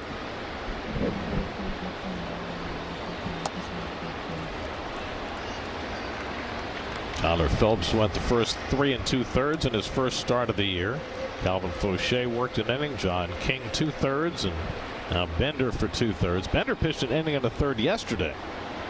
Threw 20 pitches and being asked to do 2 ups today. That's the new terminology, Ron. Ups. They're not innings, they're ups. I can't say that. I just can't get it out. Every time I say the word ups, I'm thinking of a brown truck delivering my package. There you go. And a guy in short pants. And a 4-pitch walk to Benj, and the Mets have a 1-out base runner. That's the 4th walk given up by Marlins pitchers today. Cade Gibson and Michael Peterson both up in the bullpen for the Marlins. All-time leaders against the Marlins, well, Lance Johnson, he has the most hits in any season for the Mets. Had 227 hits in 1996. 21 triples that year. Ty Wigginton, high OPS. Ty Wigginton from Chula Vista, California. Same hometown as Calvin Fauché. Pitched today for the Marlins.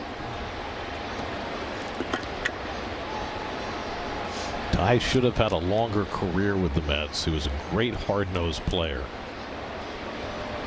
There goes Benj, and dropped by Hicks, and Benj steals the base, his 9th of the year. It's 2 steals for the Mets now by their youngsters. Love it. Ewing had one in the first inning, and now Benj. Well, not a great jump, so Hicks would have had a shot at him, but he's so fast. He was looking back like that was a hit and run. Yeah, maybe. Bichette hit a hot shot under the glove of Sanoja at third for a base hit his last time up. And Bichette flies one out to center. Marcy going back to the warning track, and he makes the catch going away. Bench tags and goes to third.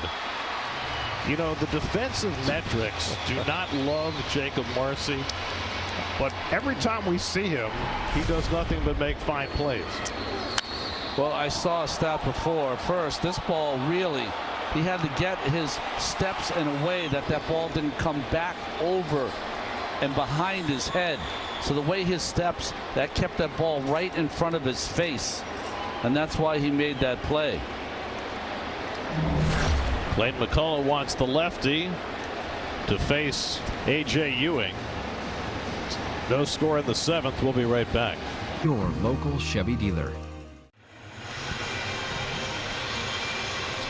Good view of downtown Miami on a beautiful Sunday afternoon. I think that's the design district right there, which has become a really cool place to hang out. They do not bring in the lefty. They bring in the tall right-hander Michael Peterson to face A.J. Ewing. A.J.'s got 2 hits today. Single to left, single to right. Bench at third with 2 out. And A.J. attacks the first fastball and fouls it off. I like that A.J. was ready to swing there. Knew he was going to get a fastball from Peterson, who can throw almost 100 miles an hour. First time today the Mets have gotten a runner as far as third. They've gone 0 for 6 with runners in scoring position so far. Ewing batting third in the order with Soto out of the lineup today because he fell sick. Taken high, a ball and a strike. Peterson got 2 outs on Friday night. The second out was when Ewing, after getting a hit against Peterson, was caught stealing.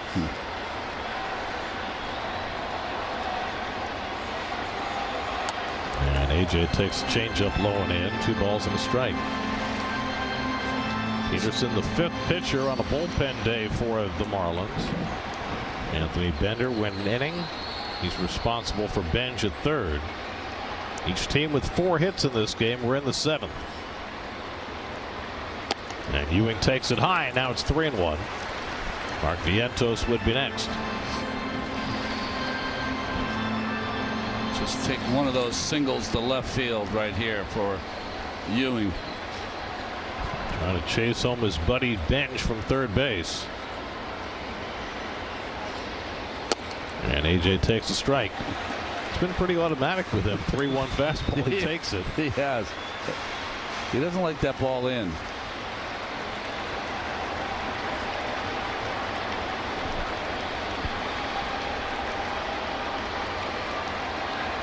Peterson with a 3-2. And Ewing foul tips it for strike 3.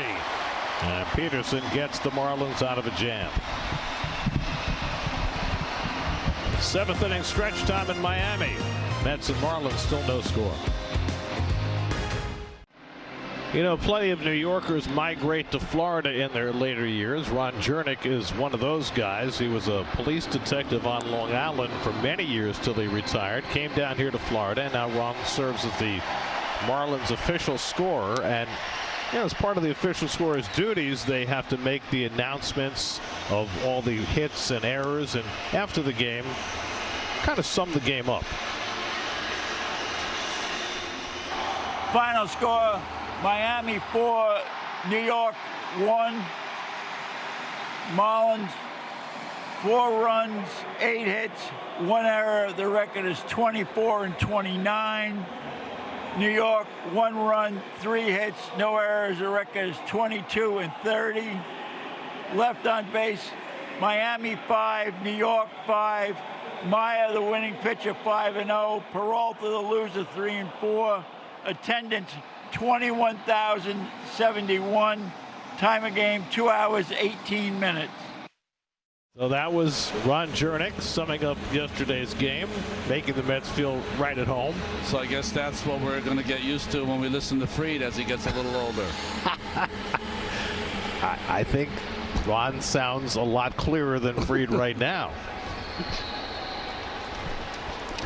Home 7th inning. Christopher Morel leads off against Huascar Brazoban. It's been the official scorer since 1999. Wow. Fly ball hit toward the left field line. Taylor edges over. Morel retired. 1 pitch, 1 out for Brazoban in the 7th.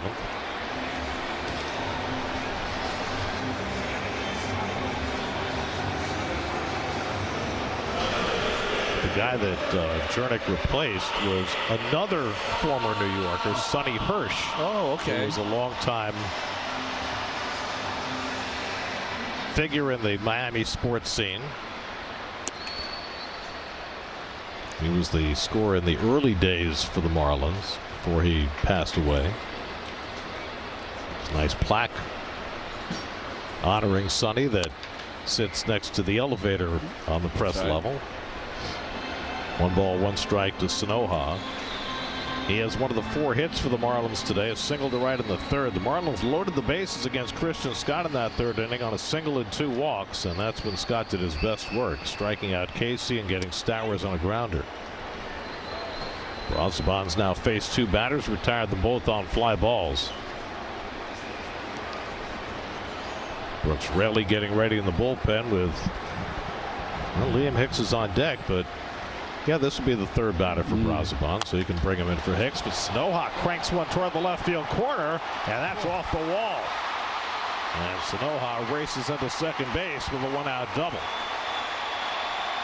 So Javier Sanoha with his 2nd double in this series. Boy, lucky he didn't get any air under that. He hit the ball right on the nose. Hit halfway off the wall in left field. I mean, that was a bullet from Sanoha that earlier this week hit a grand slam. 2nd hit of the day for Sanoha. That would be the end of Brazoban's tenure in this game. And Brooks Raley will come in to face the red-hot Liam Hicks. Scoreless game in the bottom of the 7th. We'll be right back to Miami. Imagine a city field at sunset. The air smells like a fresh popcorn. And just when you think this is the best, Francisco Albert hit the homer, that's me. And you win $15,000. Can you imagine? Alvin! Hey, Alvin! BP, field 2, come on! Oh, man, With the New York Lottery's Swing for the Fences promotion, you can win $15,000 when the Mets hit a home run in the bottom of the 4th. Enter with New York Lottery Plus today, and you also get a chance at a grand prize of $40,000. There's the road ahead. Your radio home for the Mets is 8:80 a.m. and streaming on the free Odyssey app. Mets are home to play the Reds in a 4:10 start tomorrow on Memorial Day. 3 with Cincinnati, 3 with Miami, and then it's to the West Coast again for a 3 in Seattle and 3 in San Diego for the start of June. Well, you Mets fans know how good Brooks Raley has been this year. Comes in to face Liam Hicks, who takes a letter-high sinker for a strike, 0-1. But to put in perspective how good, how long he's been, his last 60 appearances, he's only given up 10 earned runs, a 0.89 whip. He had a rare rocky outing in the series in Washington, and then bounced back his last time out on Thursday and threw a 1-2-3 inning. Hicks is 0 for 2 and a walk today after his 2 home run game yesterday. And really goes away. 2 balls and a strike. The switch hitting Xavier Edwards is on deck.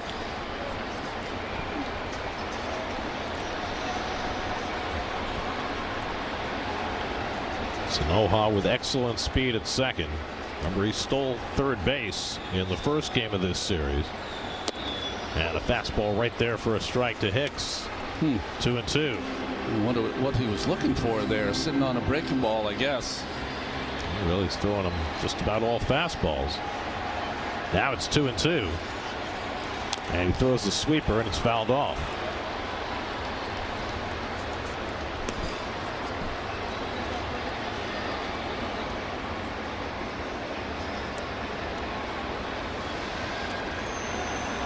Hicks is hitting just .212 against lefties this year, with only 1 home run.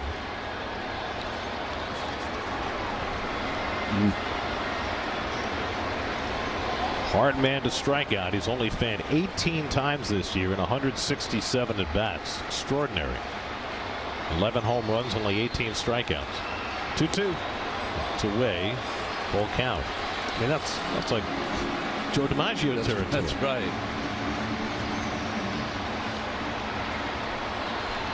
Ronnie mentioned it early in the broadcast. First Marlin ever and the first National Leaguer since Troy Tulowitzki in 2011 to have 10 or more home runs and less than 20 strikeouts through his first 50 games of the year.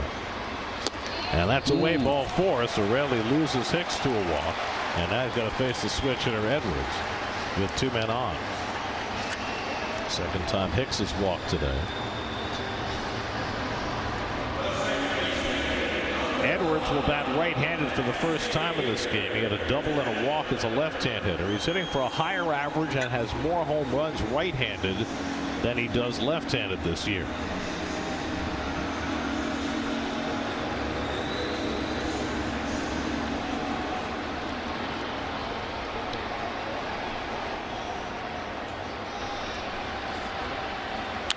Ground ball up the middle. Edwards has a base hit. Sanoja trying to score. Ewing loads up the throw. Off the mound to the plate. And the tag by Torrens. They got him. Oh, wow. Ewing was playing shallow. He charged it hard. He skipped his throw off the mound, and it came in true to Torrens, who made the tag for the second out.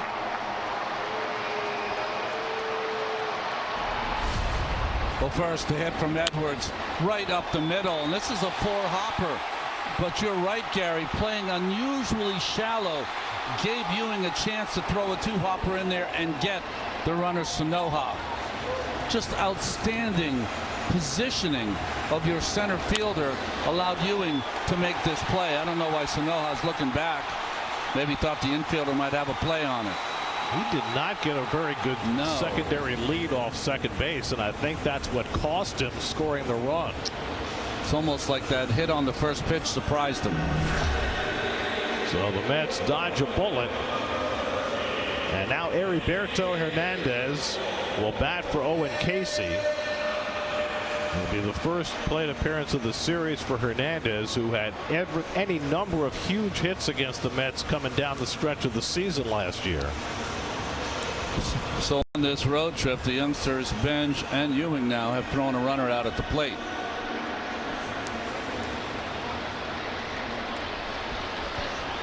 That's 5th outfield assist of the year by 5 different players.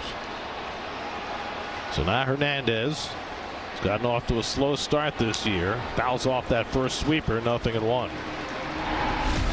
Here's the throw again by Ewing. What I like about it is the hard charge and the quick release.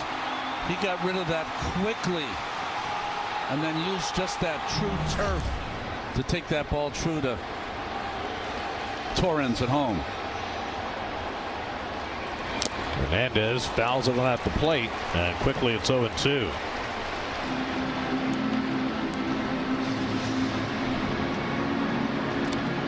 Sometimes on the grass fields, you have to be careful with your throws because you could get a bad bounce. You won't get one on this. And he's lucky that the ball hit before the mound. Yep. Sometimes when you throw it, it hits the mound, it pops it straight in the air.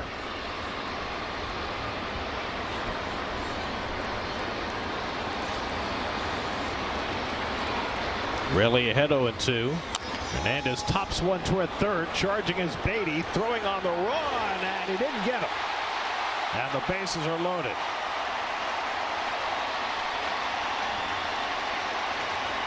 Infield hit for Heriberto Hernandez loads him up. 3 hits and a walk in this inning for the Fish, and they still have not scored. Beatty couldn't do anything more than he did here. Playing so deep, charged, got rid of it quickly, and put a lot on that throw. Just hit too softly. So now with the bases loaded and 2 out, it's Kyle Stowers at the plate. Stowers 0 for 3 today, 0 for 10 in this series. Raley is yet to retire a hitter. And Stowers takes a sweeper outside for ball 1. A walk to Hicks. The base hit by Edwards, where Sanoja got thrown out at the plate, and now an infield hit for Hernandez. Pulled on the ground, but right at Simeon. And Raley gets the Mets out of it. Thanks to the throw by Ewing. The Marlins are kept off the board in the 7th. All night, every night, starting at 11, only on SNY. All right, Steve Gelbs alongside Jose Reyes coming up on Mercedes-Benz Postgame Live. We're going to talk the offense. We're going to talk Christian Scott. We're going to talk Ewing. But honestly, it's 0-0. We don't know what we're going to talk about. A win changes it. A loss changes it. So let's watch the rest of the way. Jose's wearing a nice watch, though. Steve going to let Jose talk during the postgame show? He's big leaguing him.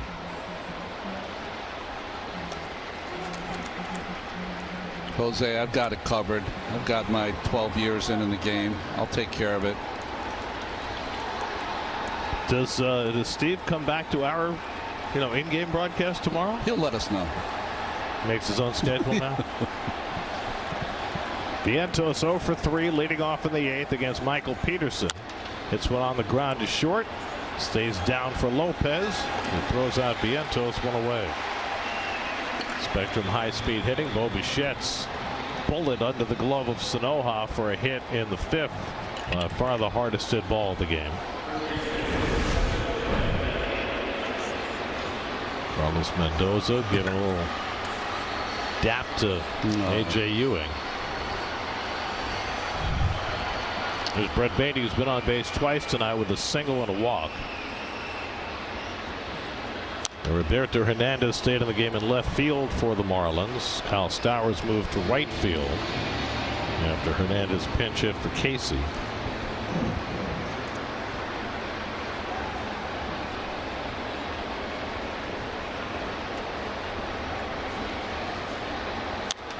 Beatty lifts one foul. 0-2.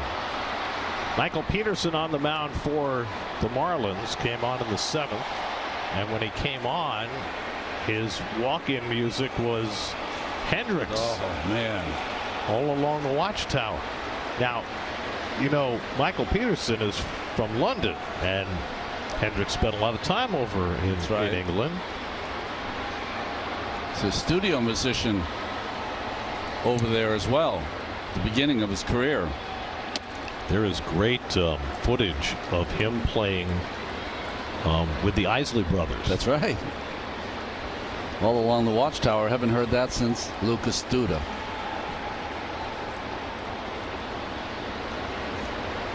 1-2 coming to Beatty, and he gets him with a high fastball. Second strikeout for Peterson. 2 out and nobody on in the 8th.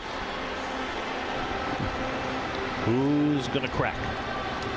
Really happy I'm doing this series and Keith is not. There's not been a lot of action for him to talk about. You feel as though there might have been some size along the way? Keith will be with us tomorrow. Yes. Sure he'll have plenty to say. Semion's 0 for 3 today. Marcus has reached on an error, flied out, and last time up grounded into a double play. Mets no runs, 4 hits. The Marlins no runs and 7 hits. Oh, you know what I just noticed on the scoreboard here? Yeah. We mentioned that the Marlins are wearing the throwback teal jerseys. On the line score on the scoreboard, they've got the old Florida Marlins logo. That's right. Wow. The F. How about that?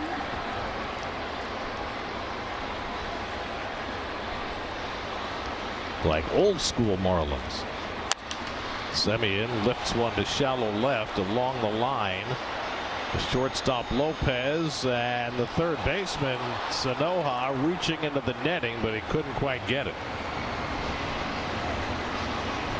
And so Semien gets a life. That ball was so high. It must have came straight down along that net. And Sanoja misjudged. A couple of walk-off home runs this afternoon. Colton Cowser had a 3-run homer in the bottom of the 9th. The Orioles beat the Tigers. Aaron Judge a 2-run homer bottom of the 9th. The Yankees beat the Rays. Anybody beating the Rays these days is news. Try the nightmare for the Tigers. Tigers have now lost 16 of 18 since Tarek Skubal went on the injured list. And now 8 in a row.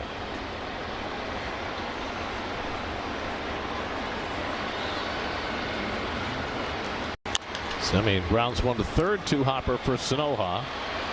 Side retired. Peterson gets the Mets 1-2-3 in the top of the 8th. Still no score.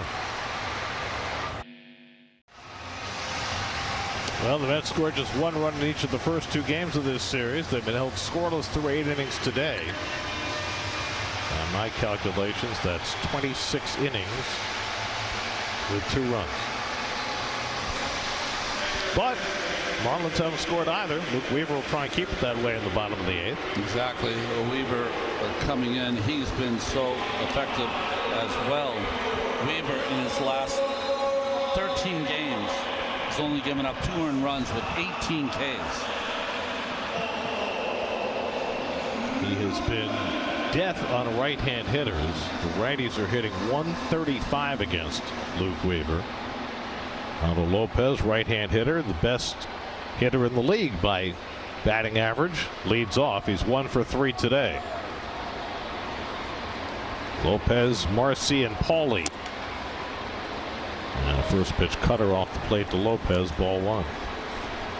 Brooks Raley was not at his best, gave up 2 hits and a walk, but got a big out when he needed one. Got help from A.J. Ewing and worked through 2/3 of an inning scoreless, leaving it to Weaver. And a knee-high strike. 1 ball, 1 strike. Looking to get a challenge from Otto Lopez. Trying to work out some issue with his leg. Yeah. And it's a ball, so it turns 2-0, a 1-1 into 2-0.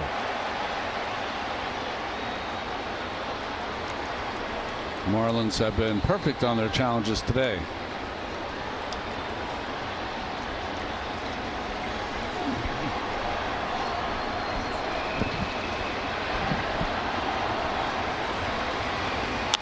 Lopez fouls away a fastball. Lopez in the strike. Lopez using a different bat than he was his last at bat. Well, he had to ditch the one that he had with that piece at the end. Yeah, I know they use it on the youth level at some point. It might be this blast motion sensor that gives kind of bat contact data. Ground ball down to third, handled by Beatty. Low throw, and Vientos scoops it out, 1 away. And what do you call it, a blast? Motion sensor. So what happens when your bat makes contact, it will deliver some data that you'll be able to track how you're hitting the ball. Are you barreling it up? All that kind of stuff. And it goes on the end of the bat. And I think he had just taped it on the end of his bat. I've seen it at the youth level. You're just trying to get some immediate, information about how you're hitting the baseball. Pitchers have it, like you said, with the Rapsodo. Here's Jacob Marcy. He grounds one past the mound. Backing off Bichette to play the hop, and he throws him out 2 away. It's the second ball that nearly clipped a pitcher. Well, what was scary about that is I don't think Weaver caught that off the bat. So if we replay that, you'll notice that he doesn't really react till the ball's by him. That happens sometimes. It comes out of someone behind the plate's close, and you never see the ball. Watch, the ball kind of by him, and then he reacts. I mean, gee, scary. Christian Scott had one sail past his ear earlier in the game. Good changeup to start off Graham Paulie. Paulie batting for the second time. Flied out to right field in the 6th. Mets have 4 hits. The Marlins have 7.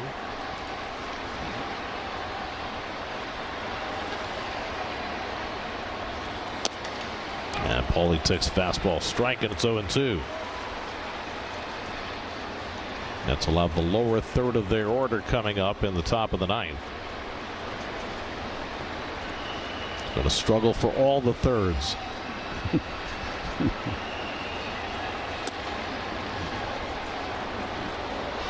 Christian Scott went the first 5 2/3, his best outing of the year. No runs, 4 hits. Oscar Brazoban got 2 outs. Relly got 2 outs. Now Weaver's gotten 2 outs. 1-2 coming to Paulie. And fastball away, 2-2. Christopher Morel, right-hand hitter, would be next.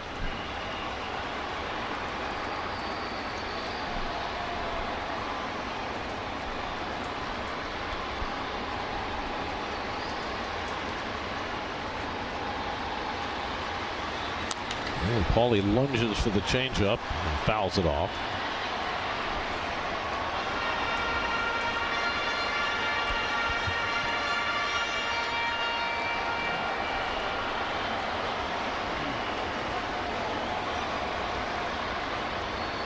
Guardians beat the Phillies today 3-1 behind Parker Messick, who's now 6-1 with a 2.24 ERA for the first place Guardians. 2-2 coming. And that just missed. Weaver thought he had it. Torrens forgot to challenge immediately, but he's going to get the challenge anyway. Torrens hesitated, and the Marlins dugout is getting on the home plate umpire, Jansen Visconti, for allowing the challenge because Torrens threw the ball down to third and did not tap his helmet immediately. Well, McCullough's right to be angry at it. You have to tap your helmet or at least say challenge. Well, he wins the challenge, and the inning is over. Weaver was walking off the mound. Torrens threw it to third, but did not tap his helmet. But when he finally did, Clayton McCullough said, not supposed to be that way. Mets win that one, though, to go to the ninth, no score.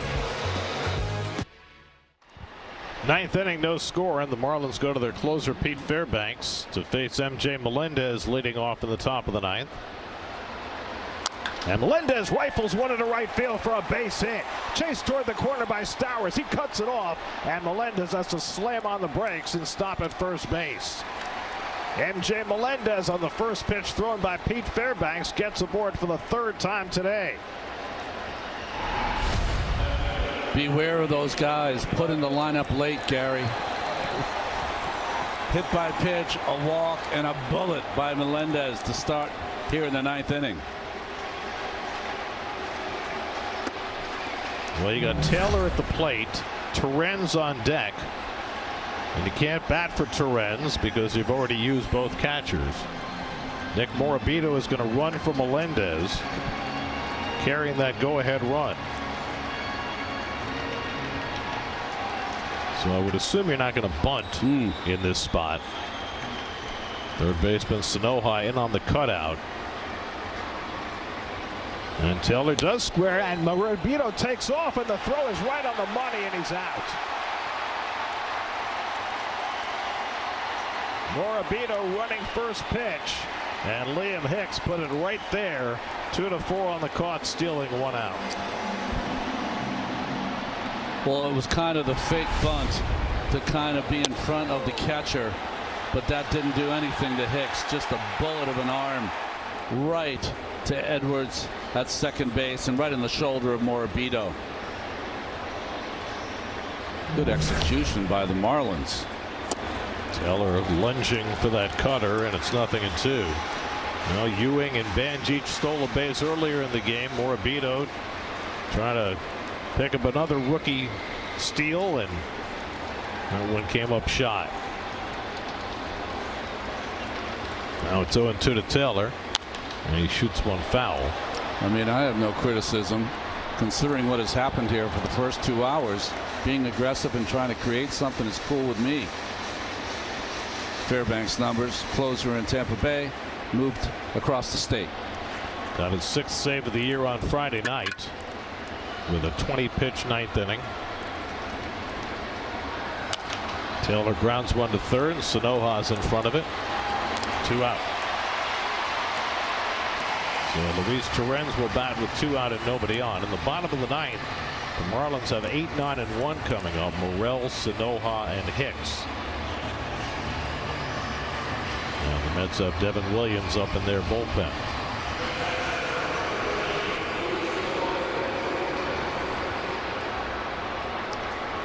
Torrens pinch hit in the 7th inning, and he lined out to center, stayed in the game behind the plate. Had the tag play at the plate on Ewing's throw from center field. So he's already been involved.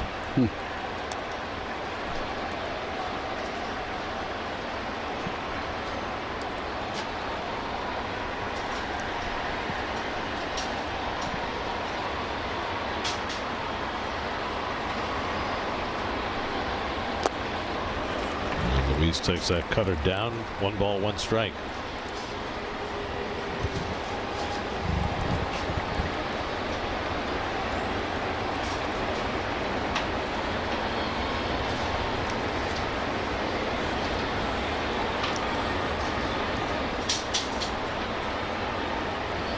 1-1 to Torrens. He fouled it back. Good cut at that fastball. In a 0-0 game, the Mets have left 9 runners on base. The Marlins have left 10 runners on base. Wow. It's been a game of lost opportunities. 1-2 to Torrens. He lays off on the cutter. 2-2. On the Sports Night comes your way at 11 o'clock tonight. We'll have the full day in baseball, and of course keep your eye on the Knicks as well. On the Sports Night tonight and every night on SNY.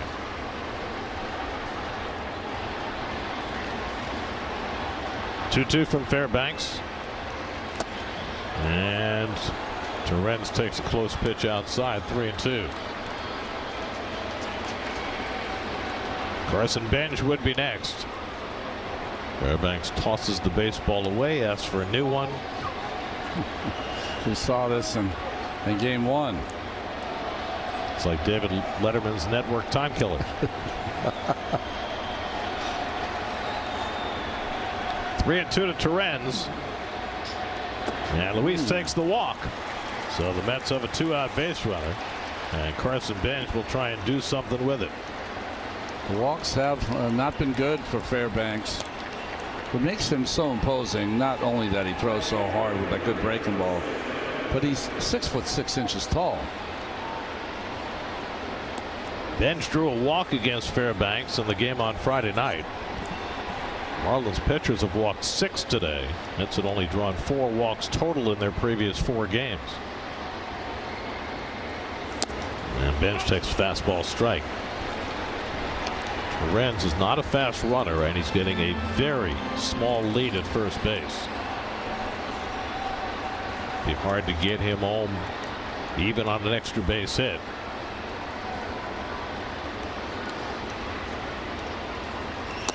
And Bench takes it on the inside edge for a strike, and it's 0-2. Carson's 0 for 3 today, 0 for 10 in this series. Looking to make something happen with 2 out in the top of the 9th.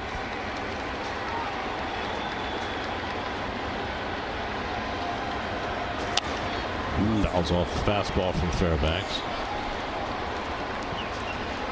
They've been trying to pitch in this series anyways. Bench hard in with the fastball and then the back foot slider, at least from the right-handed pitchers. Well, they've seen his ability to go the other way if you work the outside part of the plate.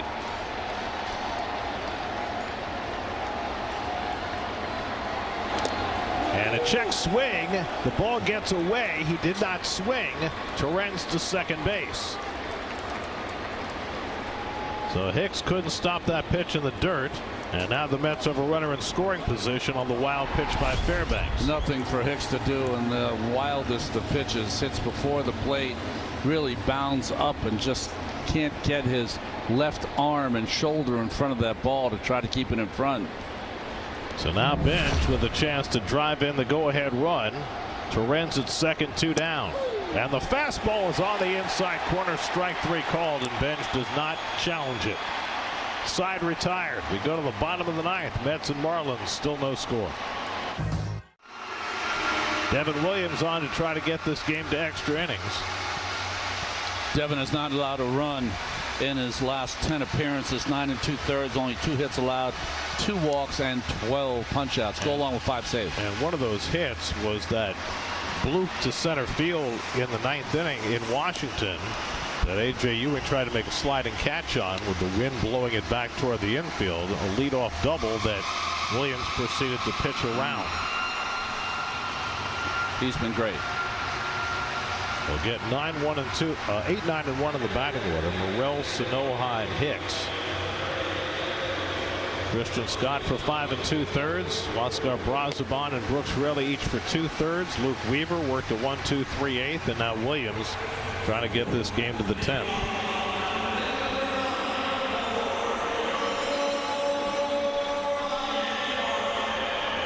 Christopher Morel is 0 for 3 today.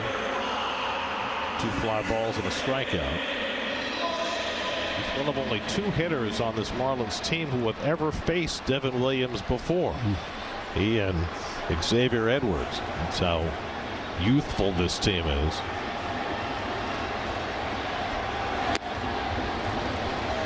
One to Morrell. Devin talked about changing his hand position and holding his hands higher the way he used to in Milwaukee. Well, they felt, or he felt, he was tipping his pitches, so they tried to get it lower. But he just didn't feel comfortable there. So pitch where you're comfortable. Maybe move the glove a little, as he did there. Yeah, that's what he said. He's tweaked some other things so that it takes away the danger of tipping the pitches and makes him more comfortable where he's holding his hand. You know, I ended up I felt more comfortable, Gary, as I think Devin wants a new ball, at my hands at my waist. But because of the running game with the Cardinals and other teams, I moved it up to my chest because it was easier for me to throw to first. I had to work on that, though, because lower felt more comfortable. 1-2 to Morrell.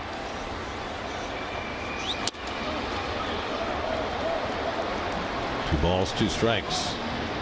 Javier Sanoja, another right-hand hitter on deck, and then the left-hand hitting Liam Hicks.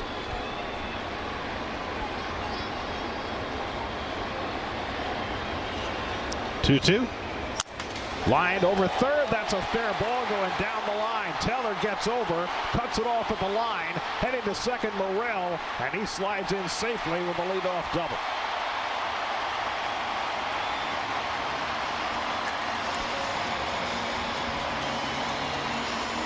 So for the second straight outing,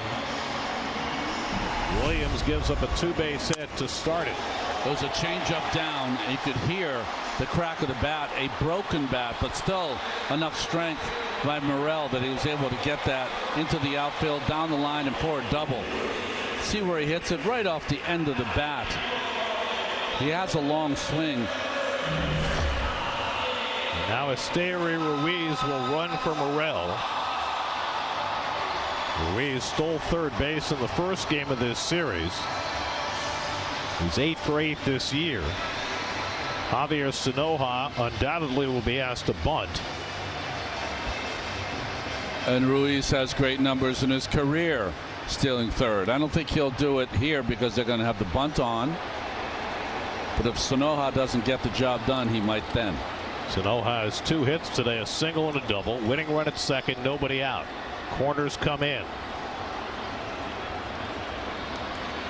And Sanoja gets the bunt down beautifully. Forces Beatty to handle it. And now the winning run moves to third. Can't bunt it any better in that spot. 5-3 on the sacrifice.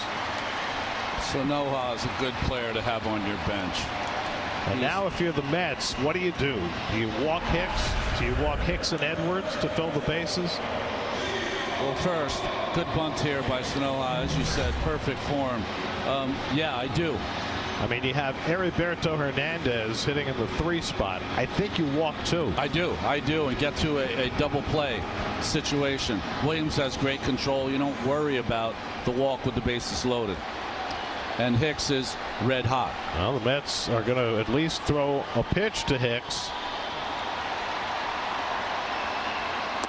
And a changeup that misses for ball 1.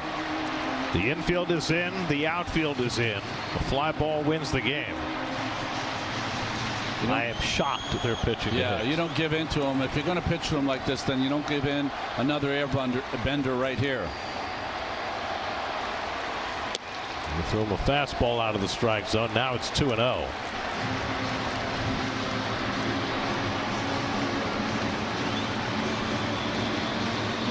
And they're still going to pitch to him. Hicks looking for his first career walk-off RBI. 2-0 from Williams. And the changeup outside. Now it's 3-0. So they're trying to get him to bite, but he's not biting. He's seeing the ball too well.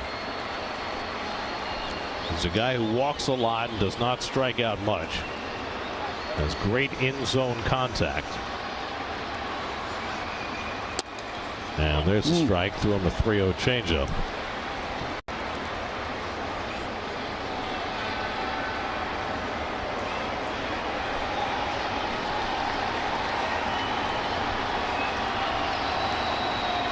3-1 coming from Williams. And Hicks gets a swing, but fouls off the changeup, and it's 3-2. Too good of a swing in my estimation. I mean, this is a spot, if you're going to pitch to him, that you've got to go for the strikeout. The problem is this is a really hard guy to strike out. The guy who doesn't strike out, yes. Well, you have to anticipate a changeup here on 3-2. Right? Changeup, well, you've seen so many of them. How about a fastball neck high out of the zone? Ruiz at third with 1 out. 3-2 coming to Hicks. And it's too high ball for us, so they end up walking him anyway. And now Carlos Mendoza is going to go out to the mound for a strategy conference. You got Edwards coming up. It's hard to play for the double play because Edwards is too fast. The problem you have here, though, with that walk is that if you had walked the 2 hitters and if Heriberto's up, you have a chance for the double play. This walk now puts Edwards in a chance to do the safety squeeze because you have first and third. I think you walk Edwards. No, I mean, yeah. I was in favor of walking both Hicks and Edwards. I was with you because Hernandez hasn't gotten a lot of bats in this series, only 1 as a pinch hitter, and he's slow, so slow foot. Long strategy conference here. Hicks doesn't have really any speed, so you don't have to worry about the first and third play running. So,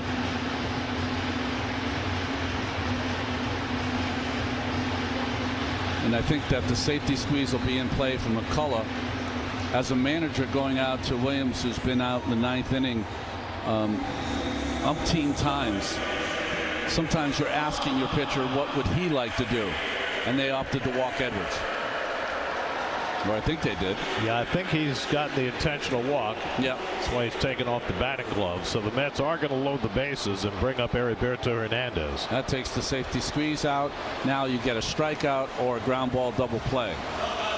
Where do you play your infield? I play my infielders. Ruiz is so much speed.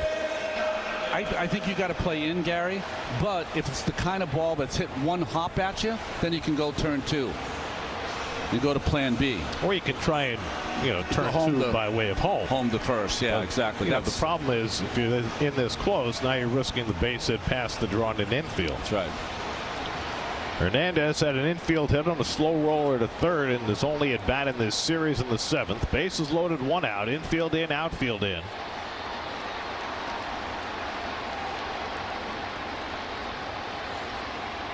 And Hernandez takes a knee-high changeup for a strike, 0-1. Great. Would you consider playing a 5-man infield here? You could. When you think about it, especially when you have Ewing, who's played a lot in the infield in his minor league career. We saw the Nats do that in this kind of a situation in that last series. 0-1 coming. Fly ball center field. That'll win the game. Ewing watches that ball sail out and gone. It's a grand slam for Heriberto Hernandez, and the Marlins win the game 4-0.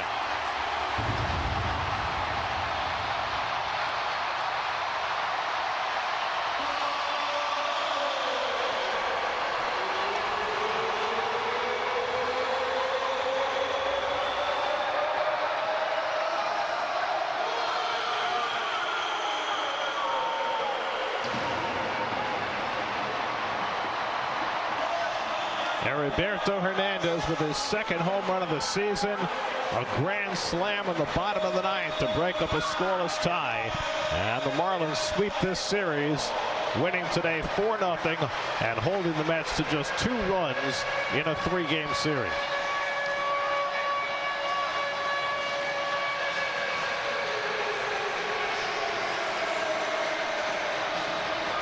Well, Devin Williams got ahead of him with that 0-1 with that first pitch airbender.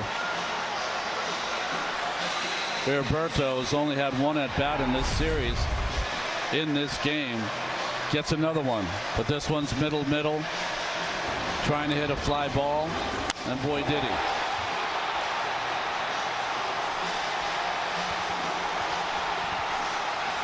First walk-off RBI of Heriberto Hernandez's career. He had some huge hits against the Mets late last season, and now a walk-off grand slam in the bottom of the ninth off Devin Williams. And the Marlins sweep the series, and the Mets finish off their road trip, winning 2 and losing 5. Mets are shut out for the 6th time this season. Christian Scott pitched great, but to no avail as the Marlins win this one in walk-off fashion, 4-0.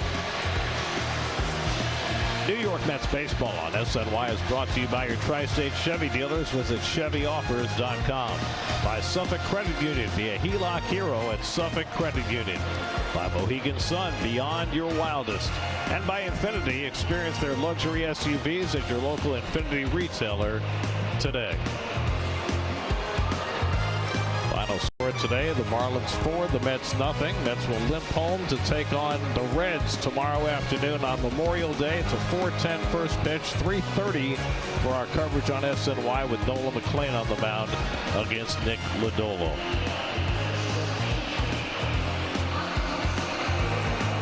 Leadoff double against Devin Williams in the ninth, and it leads to the walk-off grand slam by Heriberto Hernandez.